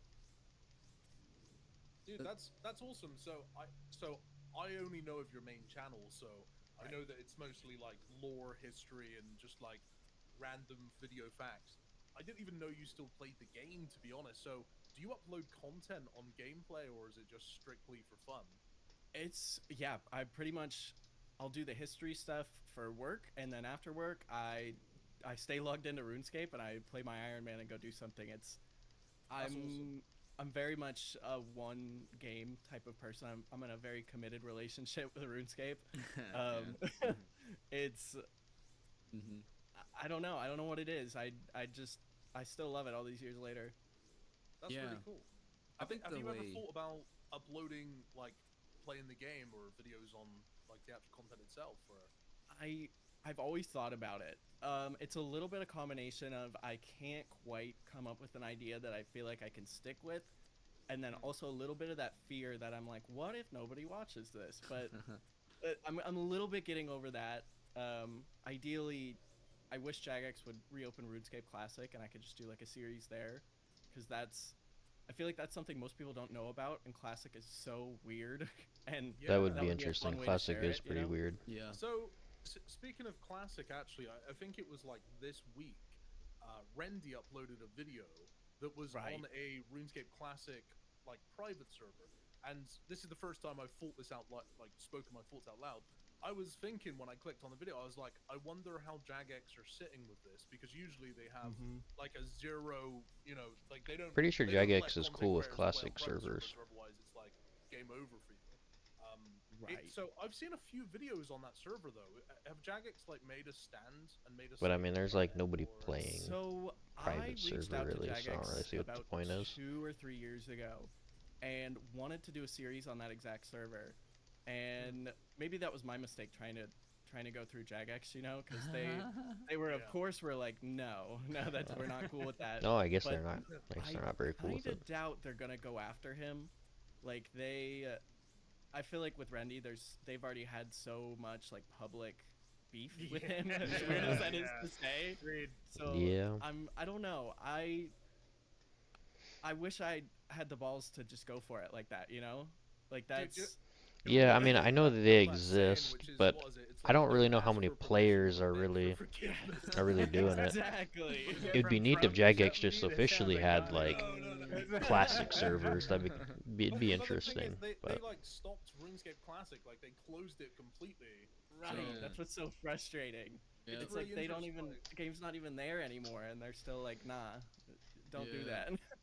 Yeah, I'd love to know like if people are actually. But paying, I don't know. Then again, I don't know how many people would even really play it. Like I it's found a World of Warcraft server recently of a guy who had basically made. it's kind of like a lightning in the bottle. It would have been really cool to play it back in the day, but to play it now, it would just it wouldn't be right. I got in contact with the guy, and I was just like, when I was mid talk with him, I was thinking, I feel like Jagex are gonna crucify. Yeah, I mean, I've never played Classic either, but I have watched, some videos on it. I just kind of see how it kind of plays. And it doesn't look like it plays very well. If they would just rent out servers and give people admin privileges so they could create their, Gary mod Minecraft like servers, they wouldn't even Right. have this problem, bro. It would be like so fun for people to own a server, 2,000 people, and just who knows what the rules are, tournaments, high scores. Dude, they would thrive. They could charge money. Oh my god, it'd be such a great business. If and when they possibly do that, Mm. I would definitely do it, and I'd make some PvP mini games, and just try to get people into it and see if people enjoy it. Because at the end of the day, it's like the game League of Legends, like that was literally made in was it Warcraft 3 or like one of the Warcraft games? But it was so what basically happened was in that game they made it so you had like freedom to create your own games, and they effectively made like League of Legends slash Dota. I think Dota was like the first, and then League of Legends came out. Come see him. And then obviously it became its own gaming genre. I'm talking to him through the ring. Just give me the assignment now. Come on. It became huge. Right. So they were originally going to do that with Classic. Jeez. There's old posts from kind of right before Old School came out, I think, where they were like, Alright. there was Mod Mark Gerhardt, So I can the CEO teleport at the time, there. and he was like, yeah, If I remember right, there is a way to we're going teleport to give you Duradel. all your own classic private servers, and you can But do I don't- whatever you want with them. But I think it's like and pretty they ended up not difficult doing thing that. They to, just reopened it to the pretty public difficult for a month ability again, and then to like unlock. closed it, and it was there was a lot of, I feel like, a lot of hype around it, but they for some reason just didn't go for it. Yeah. Oh jeez, is it the Slayer cape? Oh, I thought it was something else. Be on the main game because Mm. I imagine some people might assume that if they make it so people can have their own private servers, then nobody's Well, gonna play the main game. But anyway, I think I'll that's go probably there quite the far from pleb the way. truth because sure you can have your own Ardune game and you can spawn yourself full tour of and run sites there. and stuff, but if there's no one to play it with, is there really much point? I guess. Right. I mean, Yeah, so you look at Roblox, you look at Gary's mod, you look at all these games that are just like that, where you create your own servers, and they're flourishing, dude. They're absolutely, like, honestly, Fortnite even has this stuff, and it's doing well, and Fortnite's huge. So you'd think I they do wouldn't lose agree. any of their viewer base, but nah, it just keeps growing. So I don't think we'd shrink at all. I like, think if anything, it would just games like blow up. games like Minecraft, right, where people can kind of just control how they make the game, right? It's like it seems to, because like I remember it was popular and then it kind of wasn't popular, and then people just like created series where they like modded the game or something, right, in a different way, and then it all blew up again because like one guy did it and then So I mean, I feel like RuneScape's one of those. It is a sandboxy game, so and like the assets and stuff are very easy to like manipulate if you're given the. This game's not a the sandbox. What ability the hell are they to, talking and I about? think people could come up with some crazy fun stuff, little bro. side Imagine series burst and stuff. server, you just Sandbox? spawn on What? Columbia, that's it. But not just that, like you can create your own thing, right? Like create a whole new area or whatever. True. Using like I mean, that'd be models and shit and that pretty kind of stuff. wild. I Did think you there was guys a play mod that private actually servers people back in were the day for kind of RuneScape? doing. I tried, Like, but I there was a can't- custom Dirty mod. bastards. I couldn't do it. You're all Yeah. going They made a to custom RuneScape Halloween jail. event, It but didn't even let What me, you're dude. supposed to do, man. I Jagex tried playing did not like RuneScape, that. but I couldn't. When So- Jagex turned RuneScape into World of Warcraft, I'm Yeah. gonna go and play. I'm gonna go and play RuneScape, but on a different website. Like it is what it is. No, like I want to share some of these stories because it's like when you talk about RuneScape private servers, I don't play at all now. At all. I don't touch them. I'm too scared to download stuff on my computer. Back then, I had like 40 keyloggers. My RuneScape account. Kept Yeah, a too popular much, thing to kept say, losing, but start at Lumbridge. I think it's being but overly back said. In the day, when RuneScape turned to I don't know. EOC, there was nothing to do. RuneScape wasn't even almost RuneScape. It was completely different. So we just the army of RuneScapers just found. But yeah, I private know servers some like words are just RuneScape like that, Profile. kind of like And just to share some of these stories, 'cause, like, MMO. Wind Some Canyon people will is call such a like some random games topic. MMOs, and it's kind of like, I can't remember. There's a couple is servers, it one really? me and my I friend mean, found. And like I said, I don't play them anymore. you know, But it's they one had of these yeah, admin it can vary. items, right? And for some reason on this server, it was all white armor. And if you had white armor on, you would just have boosted stats. But you would get banned if they saw your PKing with it. But we would just switch on white gloves every time we would DDS spec. So we'd just time it right to where we pop them on, just go 20-40, and it would just max people out, right? It's like 1,000 strength. But my Oh, friend I put 'em see. on too That's what early and they're. just one-hit a mod and got instant ban, That's what bro. they're calling sandbox. Okay, So it's I just, see. like, Yeah, I stories mean, I like wouldn't that, really. or, So dumb. my friend ran his own server once, and we were just messing around. I mean, and he that invited, kind of makes one of sense, I his other guess, friends looking at it there, from so that the other angle. friend was being an asshole But at the time, didn't know we were admins. So we would give him like an hour to build up his stuff and just spawn him in and kill him. All right, let's see here. Like, Let's he do would this just, next and we did task. it like 4 times, and he wouldn't talk to us for like 5 months. But Abyssal Demon. Yo, that's messed those up. were the time, yeah. I don't know if you guys have any stupid stories like that. My only I story. definitely do. My only story was me trying to log into Moperscape because my friends in school was playing it, but I didn't get it to work, so I gave up. You know, that was it. Like, Dude, it was Moparscape. too hard, man. Do you remember? It was. Dude, if I'm remembering correctly, this was way back in the early 2000s. It was like two Mustangs facing you. Yeah, that was the login screen. I tried to log in. You guys remember that?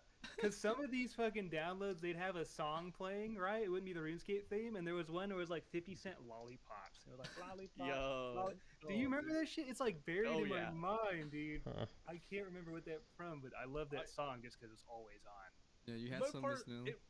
It was really quite difficult to get Moparscape to work because I never understood it either. Every time I'd log in, it would just be a fresh account. It'd spawn 1,000 blue party hats, walk around in full dragon, and then I'd be like, "There's nobody here." But if I remember correctly, you had to get like almost like an IP address that you posted into the login or something. If I remember Is there a way when I'm correctly, and then it would banking get an you item, into so it's an like actual I click server? a prayer Yeah, potion, it was quite but I want difficult. There was a I was too dumb specifically for that, bro. I was too this dumb. one to go into my bank, but it takes like the So closest I one to the top Actually, first. I don't think I've ever said this before. Is there like a but setting that I can technically change hosted to a private server for to a little fix bit that? as a child. I was like, I was like, it's like 11 or 12, and I downloaded. People used to post like their own downloads for custom servers that you could build off of. And Okay. I didn't know how to code. I didn't really know what I was doing. I knew how to make basic changes. So I downloaded one, and I was like, this looks pretty good. I put a couple NPCs in Edfill, and I recorded myself walking around. I'm like, I'm the owner of this server, and it's gonna be so cool, you guys, and you should totally come join it. And I upload the video to YouTube, and it actually kind of gets crazy numbers for a little bit. I think it got to like 10,000 views by the end of the week, and there was the server was not built for that. I don't know if you guys have ever used Hamachi, but it was like built in. Oh with yeah, that, where it log was me like in you had to join Hamachi. the server, Oh only yeah. 10 people could join at a time. But Jagex didn't care because they copyright striked me for it. Oh my god. You already had a And run-in that- with JMods. Damn. Yeah, that was the end of my private server adventure. It didn't go very far. But that's crazy. That's crazy though. You already like knew about YouTube that way back then. Oh, I loved YouTube as a kid. Like That's crazy. Smosh. I could Yeah, watch me their too, me stuff too. all day.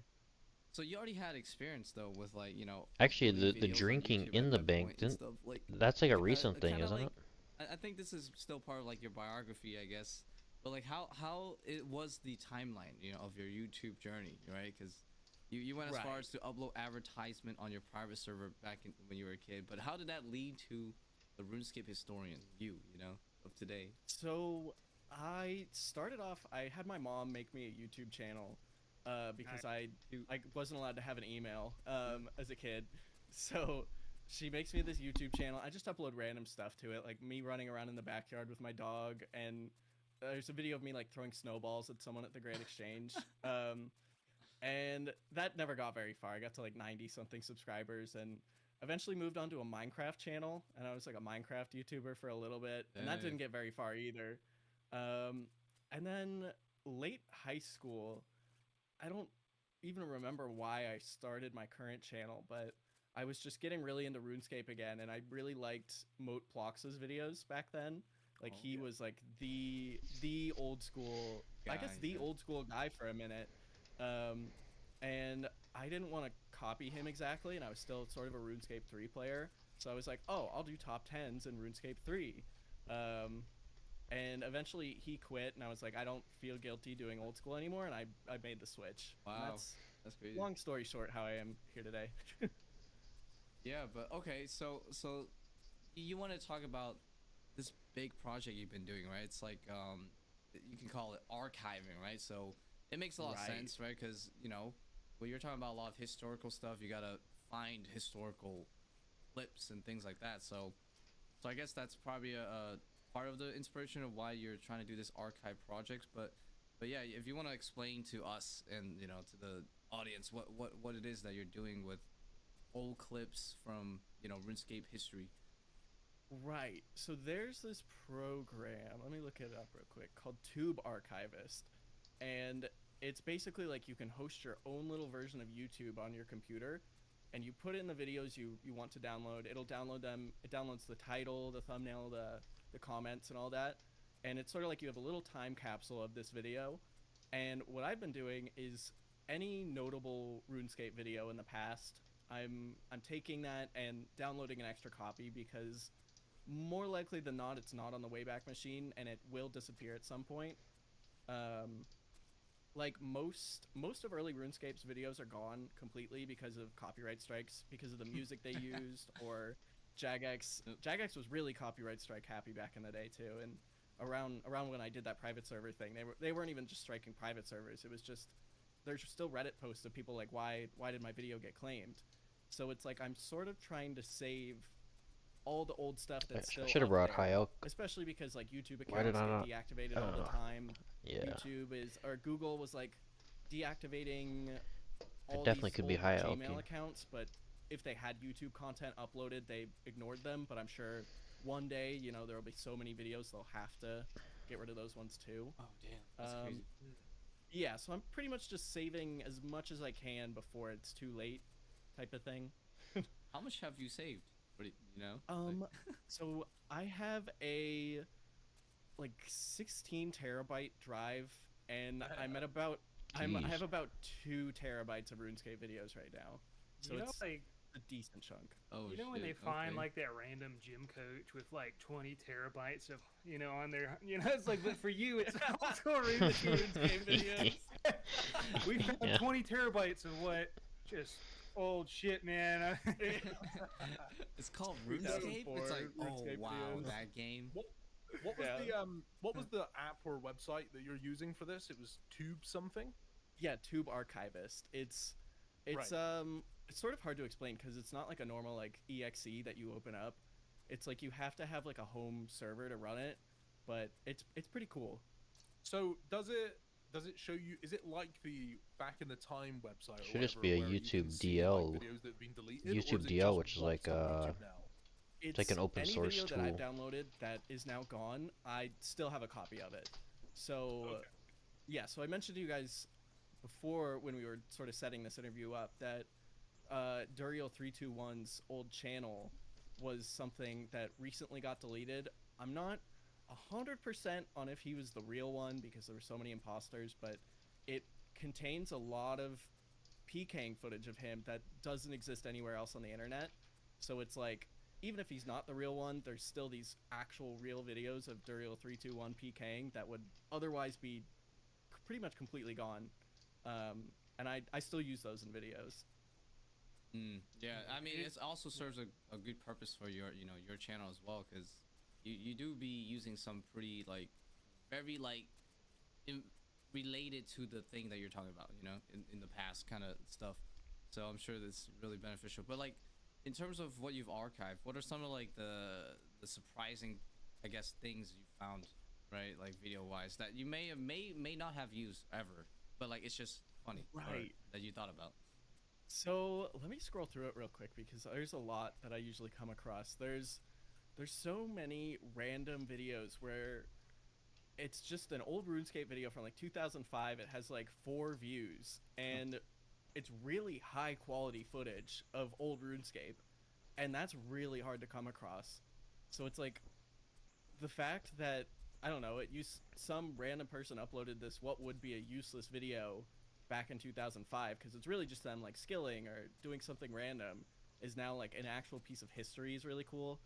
Yeah, that's some really good weird ones, B-roll. too. Right. It looks really nice. Like whenever I watch one of your videos, it instantly gives me nostalgia, and it really is a case of I'm on RuneLite right now, and it's like I have GPU scaling, so everything's smoothed out. Like the characters are more well-rounded, the movements are less jagged and stuff like that. So when you watch an original clip of somebody crafting runes from back in 2000, it's like it's so different from what it is now. Very true. I do wonder sometimes if you were to turn everything off and like use the vanilla client, if you could basically get back to that. obviously the You interface sort of is different. can. Yeah. You Like can. if you turn, even just flicking GPU off, you can instantly see it's like, oh, Yeah, it's what more am I visual. looking at? Like there's just things though that I you see. there's just some things you can't really bring back. What For is this example, shit like on when my I screen? started playing old school in the first few years, like if you go to the a bank, for the example, right, you open up 117 the bank plugin tab, is so there nice. used to only be like 3 buttons at the bottom, right? There wasn't even the Right. pause it all over. You know what I mean? They didn't even have the Yeah. pause it X or any of that stuff. So because I've been doing something where you know, I gotta go back to like past videos that I made like 8 years ago because I'm trying to like basically remaster like my old Pars videos into like a movie. And like as I'm editing, right, I'm just like noticing that my bank interface keeps changing, you know? I'm like, oh, there's an Yeah. extra button. I'm like, oh Yeah. my god, I can't believe I had to like right click or draw like all. There was no X, you know, or something like that. It was like, I was Yeah. like, what the hell? I was like, this was so annoying then. Like, oh my god, I was skilling like this the whole time. It was so slow. So I was remember so people bad, were so dude. mad too Yeah. when they added withdraw X. They were like, "This is easy scape. What are you doing?" Yeah. When are people not mad? They are Yeah, yeah. always True. mad, bro. It's probably because they're playing too much damn RuneScape, dude. That's a real problem, bro. Dude, I think people just don't like change, man. I remember, like, years ago, I used to be the exact same. Like, they would make an update on YouTube where it would just change something so small, and I'd be so mad. I'd be like, why have they done this? I Why mean, is it YouTube used to different?" be And it's like, better. look back I and I'm liked just the like, man, star was system. I, like, more autistic Or back liked it, then than I anyway. am now? It's like, I feel like I've grown as a person. I I'm think just you like, were okay. just angry at the world back then. I you think know? I could have been, yeah. No, I it's- probably was. It's super human because what I've been learning about like the macro environment of just everything is that when change happens, there are so many people against it, no matter what the change is. The Yeah. internet, Mm. cars, vitamins, dude. People just get angry, bro. They get Star angry and they system get was mad at you nice. for trying to change it, and then like And 5 years now- later, they're like, oh, okay, it's kind of nice. And now, Right, unless you yeah, get It's the just a like change, and it happens web browser all the time extension, you around can't us. even see Dude, the even now, dislikes, there's change which happening, is and people are just like, which It's I mean, true. Here's it's, a question. it's bullshit. Is what What it was is. the last so. change that they did in RuneScape that made you guys mad? If you can remember. multi-revs, multi-revs, multi-revs. Yo, Fuck they're it. gonna bring it back one Dude, day. my so- life Yeah. changed, bro. Are you kidding me? Oh, dude. Yeah. For better or worse, can't- or is it? What's the Can I, question? hey that man, made if you need angry? some OG clips, dude, I got a bunch of multi-rev videos that you can never make again. Oh. So Perfect. Bro, that is like history now. I was Yeah. gonna It ask, is, by the dude. way. It is. So something that I thought would be a really cool discussion was obviously. And when it I comes to started playing history, RuneScape in like, we always think of 2009. history is so something that happened a really long time ago, but the reality is that like as of today, something could be happening which will technically, I eventually missed be the a glory days, but I historical mean, the event, game was right? pretty fun in So, 2000. I mean, with RuneScape, obviously you've taken yeah, a so like the keen game was interest in really the pretty fun in past. 2009. Is there anybody, EOC or do came you out. yourself I currently, didn't like all the talk about abilities, things quit that for a have happened in while, recent and times in then RuneScape? Because 2017, like, you- I started you playing go on RS3 Twitter again and for a little something's while, happened. and then I'll I've give been you a prime playing this example. account Memes. This was since a few around months ago. 2020 There was roughly. a YouTuber. I've got his YouTube open now. His name's Darth Microtransaction. He's a ginger guy and he lives in Alaska. If you don't know who he is. So basically, he ended up getting hacked and he lost like 2 bill or something like that. And there was a JMod in his stream and there was a massive Reddit post about this because people were furious. Because one of the mods watched it happen and then they basically got his items back for him. Let's Might see. sound like, you know, the just thing that should have happened, but It would with be the context of after. RuneScape, Old that school is very rarely happens, the if base ever. That of could old be the school is first time based on ever 2007. where a player under that circumstance has got his items back. We do know of another time, which was when it was Mod Jed and he hacked loads of accounts and people were getting like 10 But, bill back in their bank. Of course, with all the etc. updates and That stuff, was the an game absolute is train wreck because half of them just no hardly long. teed the It's, Oh, ve- yeah. it's a very, it's a Yeah, completely it different does. game It was a than what it complete was in shit show. 2007. But my point is like, is this being documented? Is this going into like the archive? Because Which, like, I in mean, 5, I 10 think years' it's- time, it could be like It, Darth it's improved. Microtransaction, the first RuneScape player outside of a scandal involving a JMod who got a refund on his items. You know? Absolutely, yeah. That specific situation, like I only know like the surface level stuff, but I absolutely have that Reddit post saved like in a Google Doc right now. That's awesome. Because Dude, you're- sometimes Yeah, go on. sometimes there's things where it's like I don't have the time to read into it right now, but I know this is important, so I'll toss it in there and hopefully use it one day. You know. So Yeah, is it safe to say that's that? So is it safe to say that you, for the most part, have mastered the craft of documentation? You know, like present, past, and future, I guess, because you're gonna make something out of it in the future, right? It's like I guess it's catalog. hard to say mastered, but Yeah. I do have a Did you play process now RS3 where at I'm all? pretty happy with it. Like I feel a lot less stressed when I need to get a video out. It's like I now that I've been doing it for over half a decade now, I feel like I know what I'm doing now, you know? Yeah. If that makes sense. Yeah, for sure. No, that's great though, because man, making consistently good or attractive YouTube videos for people to watch is never an easy thing. So yeah. To be honest with you, it's probably in your best interest as well to document current historical events Mm. that are happening in RuneScape because, Yeah, I mean God forbid, RS3's let's got say some one day pretty. the game no longer It's exists, got some pretty fun and content in if it. you've We'll archived just be on a like private server, dude. We What all got really Monopoly, kind of possibly, but if you've archived like ruins 10 RS3 years for of me is current there are history, you're set teleports for like another 10 years of making everywhere. So content it's after the like, game's yeah. closed. 20 years after the Right. game's dead, bro. I don't know, you're You kind of have just like 2 playing million like subs. I know, dude. Yeah, it's like a I hub mean, you have central like kind of solar game because you systems just going on, so instantly there's like an teleport exclusive everywhere. And it's historical. kind of You are the archive, because Yeah. ain't nobody else really doing it, I kind of like an Dude, old school nobody where you have has to a like run bloody around a 20 little bit. terabyte hard drive for RuneScape. Like, It bro, kind of I adds only more like archive- immersion I than only just archive instantly myself, right? But, teleporting like, to whatever you want that's to do. it, There's not I don't too even much do going that, on. man. Like you guys, you know the meme where it's like, do you think about the Roman Empire RS3's got a down lot of other in problems comments? too, You know but that was one of and you just think about the like those biggest times where things it's that like, where do kind they of get this information? It's just some random that I didn't recipe of like a about dude it. buying a loaf of bread that they just stored really perfectly, and Yeah, then we find it, yeah. and we have this fragmented history. It's not the You full connect the picture, but it's dots, just these you know? random people way back when just writing down something that's happened, and just Yeah, you know, because and they wrote you, it down and kept it somewhere, we yeah, now you know, know and you see that people so running far. around That's in the gonna be world, it you kind of with adds this more 20 like terabytes of immersion. RuneScape when like our empire collapses, they refind it again. Right. And they're like, Yeah. what were they doing? RuneScape 2,000 Yo, years it's like ago? What is this? We found. archaeological dig site. They like uncover this hard drive, like just brush it off. It's like, what's this? What's in here? And they load it. It's like, And yo, what is all this? big game like, crap hunters you in got Cody this RS3 wants is to really make fun. some Like army it's a really fucking fun theme way to song, train hunters. Yes. They're like, this is sick, dude. Yeah, that'd be I like to crazy. think about that joke where it's like, the, thousands of years from now, there's just nothing left of civilization, and aliens find like one thing left, and it's just the RuneScape hard drive. Yeah.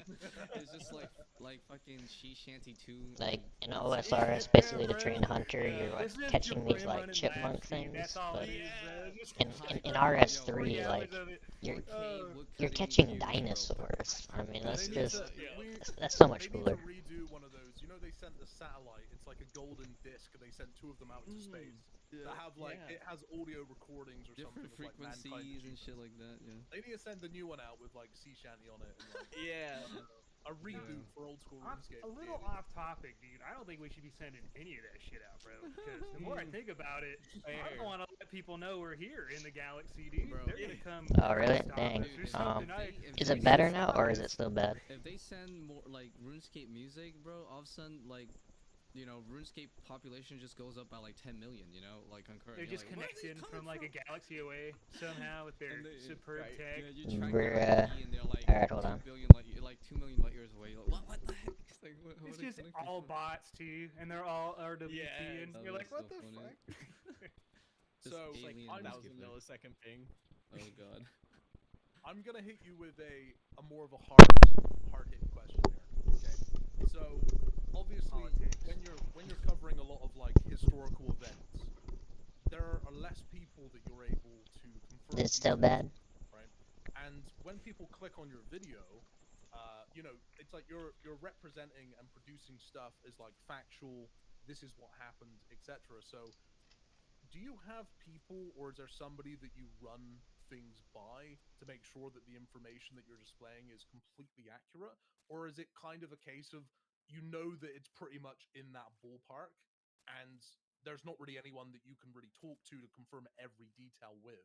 Like how do Right. you how do you have like Reconcile your that. own integrity for the content that you're putting out to say this is historically fact and accurate? Yeah, I don't So know how I there's a could lot of people. It's fix different that. every video, I'm almost always talking to at least Damn. 2 or 3 people per Actually, you know like what? I historical video, will. unless it's Hold on. really really well Hold documented. on. Hold on. Like there's this other guy, July, the RuneScape historian on Twitter. He knows a lot about this game. Like, I'd say more than I do. And there's a lot of stuff. I don't know. where Is it sounding if better? I'm not 100% sure, I'll go confirm with him. And I'll there's just also listen to my live. Log. He's like a well-known RuneScape Classic player. He's associated with the server that Rendy plays on. Those I talk to those guys a lot. There's the RuneScape Archive project. There's a ton of people in that Discord. All right. Well, yeah. It really Thanks for letting me know. I depends guess. on the video, Yeah. though. Like, If it happens again, there's a let lot me of know. stuff that I'm trying to think of specific examples where it's sort of been taken down as like a fact that this happened in RuneScape, but it's just like completely wrong. Like I wish I had a specific example because I know there's a few. I'm kind of want to scroll through my channel real quick. Go for it, dude. I'm just thinking because for the majority of people that watch your content, like I've played since the early 2000s, so I've lived through a lot of RuneScape. So it's like if I watch a video that is historically inaccurate, and I'm not saying that's what I've seen from you, but if I see that, in my head, I'm instantly going to be like, okay, well, this guy's got that wrong. What else has he got wrong on the channel?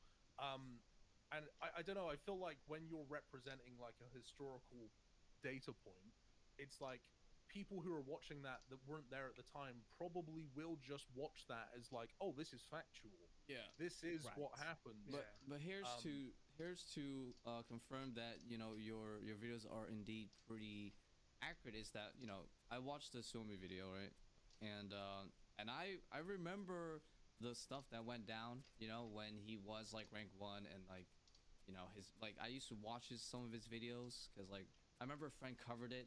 So it was like I was there in the moment, and you pretty much talked about the things that happened like pretty factually as I remember them. So and he even went as far as like to look up his pre rank 1 stuff, which I didn't even know about. But like you got it off of his like what was it, like a Tippet Q&A thing blog interview he did. And so that that was what he did. He said that. So it was very accurate. So I can tell you that. And like I hear a lot of like gossip, right? Like when I stream a lot, and like there's always gossip of viewers always asking, what do you think about this person, this YouTuber? Or like they'll always be like, man, I swear this YouTuber, man, he makes these videos, he's like way too overhyped, his videos aren't even like accurate or whatever, or the facts aren't accurate. But like you would never, you're never one of them. So it probably means that you're good. Well, you're good. Rice, tell him what he missed in that Xiaomi video, bro, that you were sharing with us. Tell him. But like, okay, but like the thing is, it wouldn't really have anything to do with the oh no, we just want to know, dude. Itself. But like okay, so like I said, I was watching the stuff unfolding because at the time, right? So so he like he had a YouTube channel, and you did say like that was kind of his downfall, and that was definitely true because he would say some crazy stuff sometimes on like his channel. But like the thing I want to talk about, the funny thing is that like sometimes he would show his progress, right? So it's just like sometimes it's just him capturing the game, but the game's on a browser, right? And sometimes sometimes he'd be like he'd be like I forgot what it was specifically, but he was like trying to show like high scores or something. It was like a website or something that showed like his progress and numbers, and like he would be like panning his mouse and like dragging the browser up, right, so he can show you what he's clicking on. But then like you'll see like 10 different tabs, right, or something, and then like half of it's like porn. Bro, can you imagine like a YouTuber doing that now? Like imagine uploads his video. Well, didn't a friend do that once? Yeah, he did. His folder got leaked his or porn something. folder. Dude, a friend downloads that shit straight up. That is respectably risky, dude. Like, damn, son. That's But can I? I'm gonna ask the community and he did question. a follow-up video too. I don't know if you know that. He did a follow-up video of that. What he video. went into it, And he was like, well, I was just I was just interested to see what was the hype about this like Japanese porn. And then he was like, I actually didn't like it because it's like they're like pretending to be little kids, and like they're like in the trains or something. I was like, what the fuck? But like, okay, I get it, right? You're curious. But community question, bro. Do y'all download it, or are you normal and you don't download it. No, fuck downloading. Answer man. down below, bro. No, we're gonna I'll weed tell you through right now, these. do not download it. Don't Yeah. download it, bro. I just I gotta only say, download half RuneScape the videos. tabs, dude, half the tabs is porn is crazy. I Like know, one so tab. They're getting you pretty forget about those sidetracked on this tabs. conversation. You know, Jeez. it was like several like, cause it'd be like all squished tabs, but all you see is X X X X. You know, on the little tabs. Oh my god. Oh my, it was so bad. It was. How could you do that, dude? I'm like I don't know, self-aware, I guess. It was Like so if funny, if I ever show my browser and I'm streaming, I'm like, I ain't showing it until I've checked that there's nothing in that search bar. Like, You know there's what? no way I'm typing. Off topic though, Because we you did looked up try. some horrible stuff. That's why. Yeah. Because you know, if your shit got caught, you would be going to jail, bro. You know what I mean? Oh, fuck, Oh dude. god. No, but like off topic, but also on topic about Suomi though. We did try to get him on one time just to talk about, you know, all the stuff that happened, but he didn't really want to. So, but yeah, He would it was be a some really bad times. interesting. He would Yeah. be a really Oh, interesting yeah. guest to have on. Like, Yeah. And he we're would be not great. we're not judging for his porn thing. I We mean, just find you know, it we all do it. absolutely It's hilarious, pretty funny. dude. Yeah, It's Yeah. just funny as hell.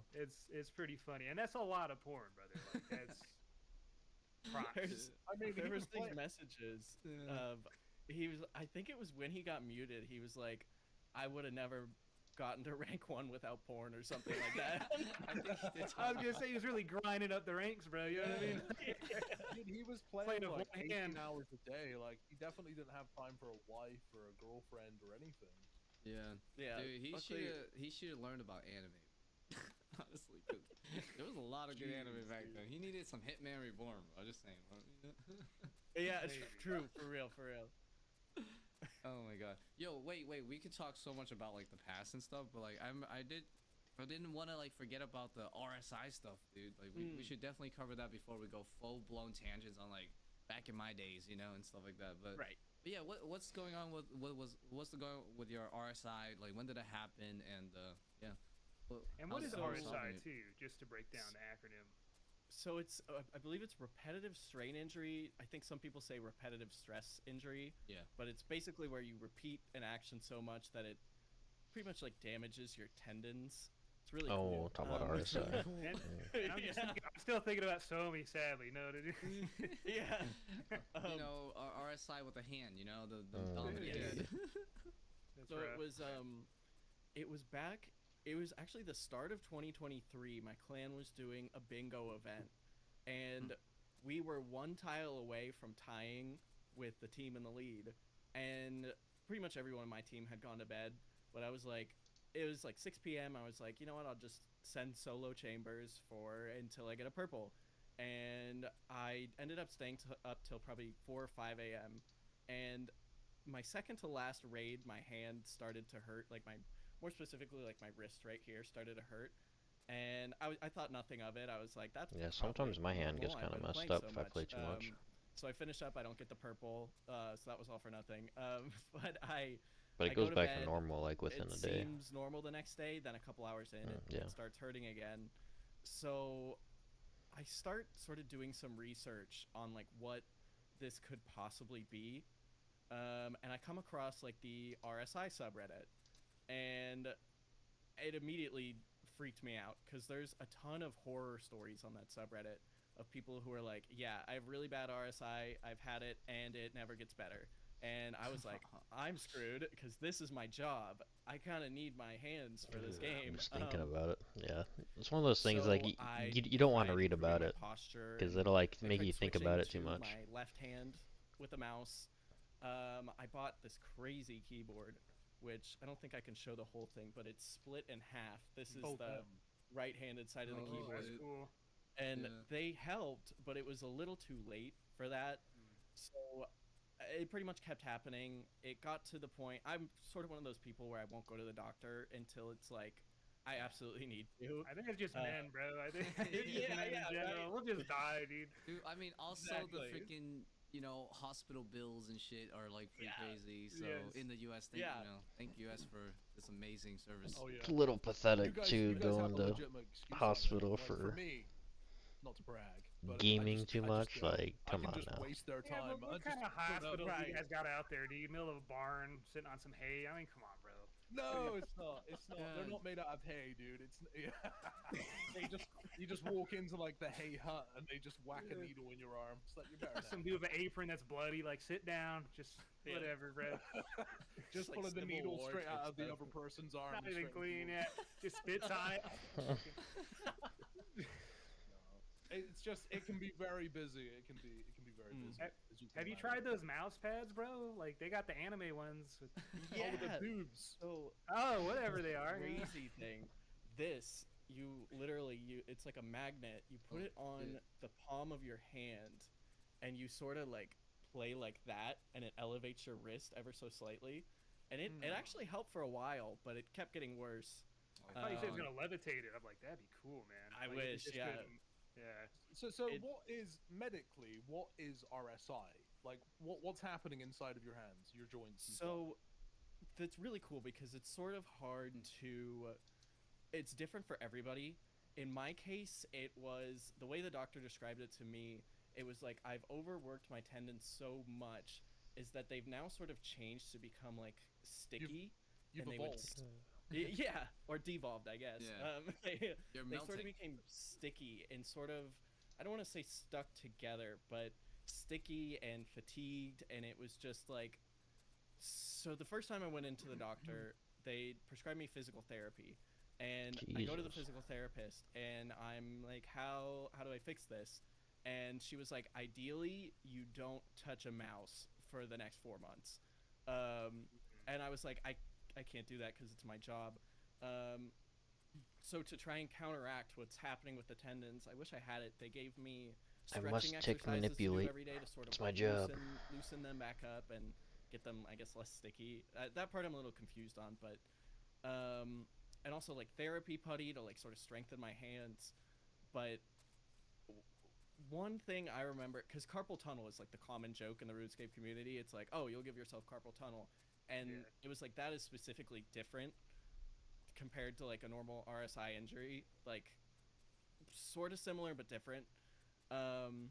Anyway, one specific story about my first visit to the physical therapist is they have this little machine you squeeze to test how strong you are.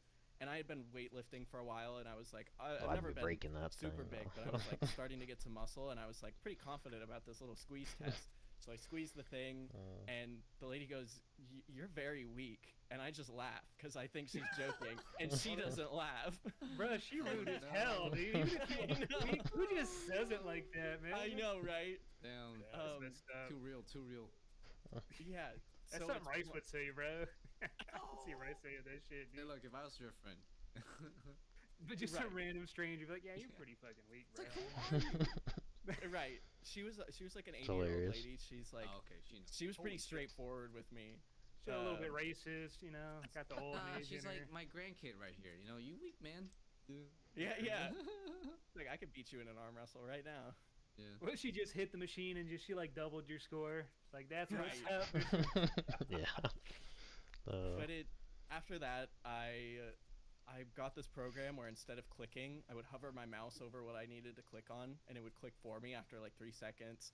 And I sort of like slowed down my mouse usage and stuff like that, because like the number one thing people say with RSI is it's like one is adjusting your habits, so like having the proper posture, and then number two is just letting it rest. So I do like 3-4 hours of work a day, and I'd be in like excruciating pain afterwards, and I Excruciating? play RuneScape Jesus. because you know it's like that's the thing I do after work. It's like my job and my hobby. So it's sort of weird as someone who's always connected to the internet, not really being so connected to it for probably like 8 months. But eventually, with like the stretches and the therapy putty and stuff like that, it got better, as well as like I guess the biggest thing was like a combination of probably time, my diet, and sleep. Because when it came to sleeping, I was taking an edible like every night because I was like, it knocks me out, so that puts me right to sleep. And then I was randomly scrolling one day, and there's like this new study where it's like Messes it puts up your you REM out, sleep. but it like ruins your actual sleep quality. Yep, And yep, it's like, yep. maybe that's part of it. I'm not recovering, and I toned that down. I stopped doing it, and along with like diet and all that, it seemed to, I'm pretty much like back to normal now. And I thought, off the That's good. RSI subreddit Wait, that I would wait. So be you quit screwed. weed, and now you're Yes. better? So, No. not I need that science in my life, bro. not completely. It's casually, I'll still do it, but not every day like I was doing before. Like that was Damn, dude. it was not a good time. I think this is a pretty important topic because we talk about this stuff all the time, like as memes, but it actually does happen. And this is a very clicky goddamn game, right? You use your mouse Yes. like crazy. Very clicky. So this is one of those Yeah. games that is like producing the most amount of RSIs out there, probably. You know, so y'all RSI better and take some notes anger. right now. Yeah. you It's know? like my number one advice is like if it hurts, stop and go get some help. Don't be like me feel and just like- be like it'll go away. If it hurts, stop. I think that's good Yeah. advice for For everything. Yeah, Yeah. honestly. everything. Yeah, Especially unless other you're stuff, unless you're in the U.S., because you better have some like money to pay off those bills. You know. True. Holy shit. That is crazy. Right. though. Rakes, you remember when you said something about like evolving? I was I was thinking like, what if we do evolve from RuneScape playing so much that our kids are just like steel wristed or something? It's just, like fucking RSI resistant, Yeah. but then they got like horrible back posture and diabetes. You know what I Yeah. mean? So it's like a mix.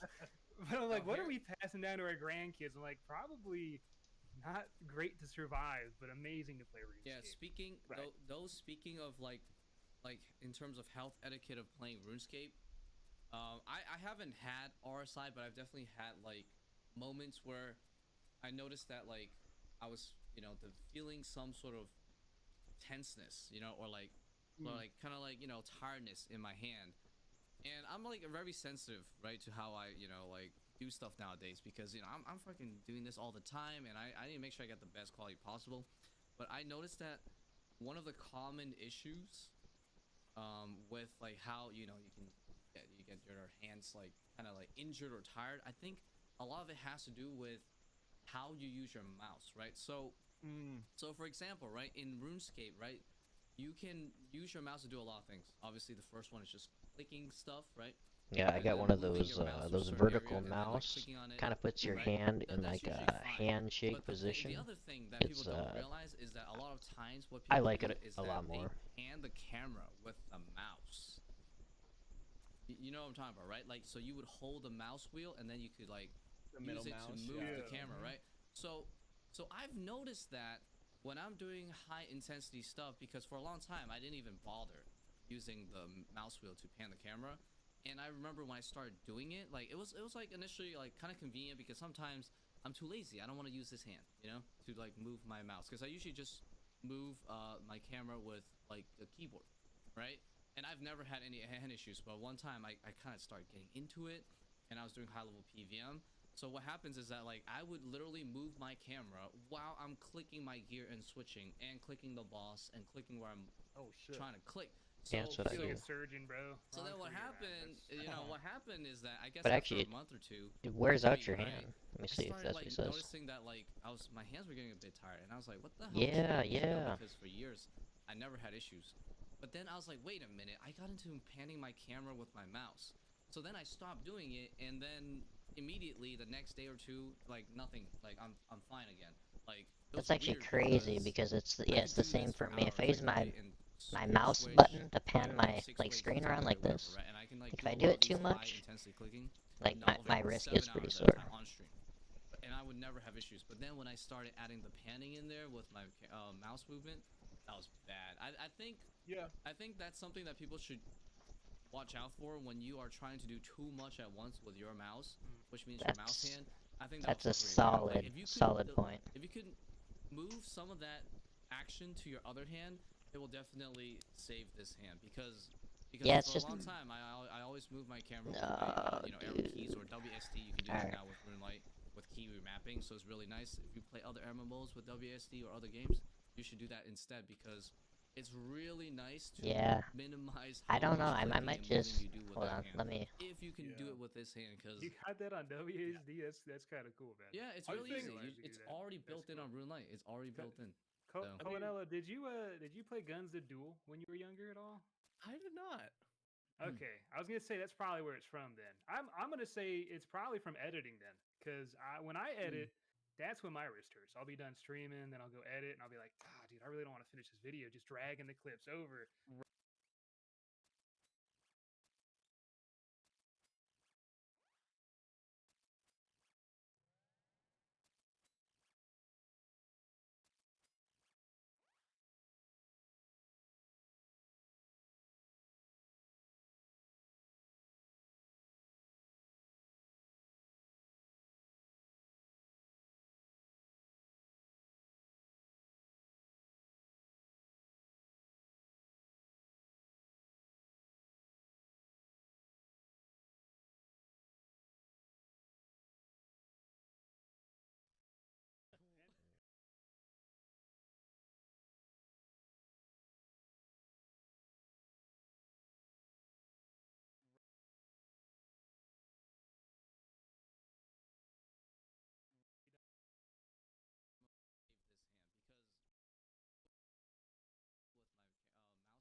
That's a solid point.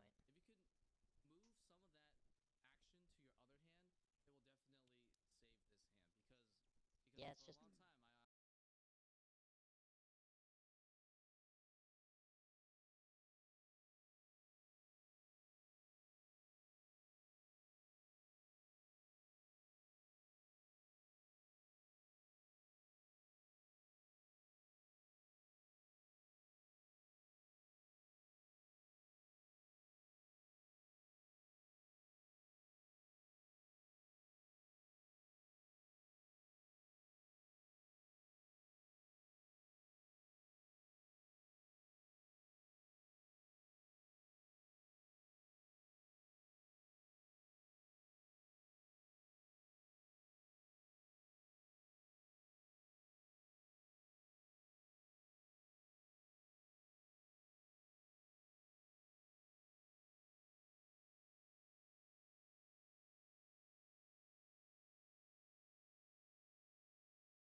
Yeah, is this any better? If not, I'm gonna probably call it a night.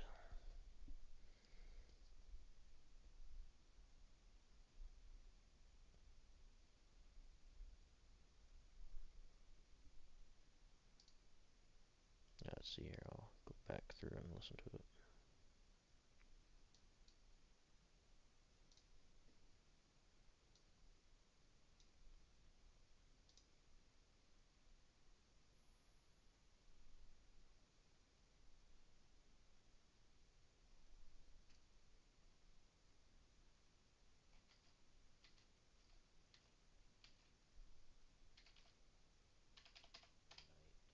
Is this any better? If not, I'm gonna probably Alright, sounds good now, I guess. It's just, it's off and on. I don't understand what the deal is.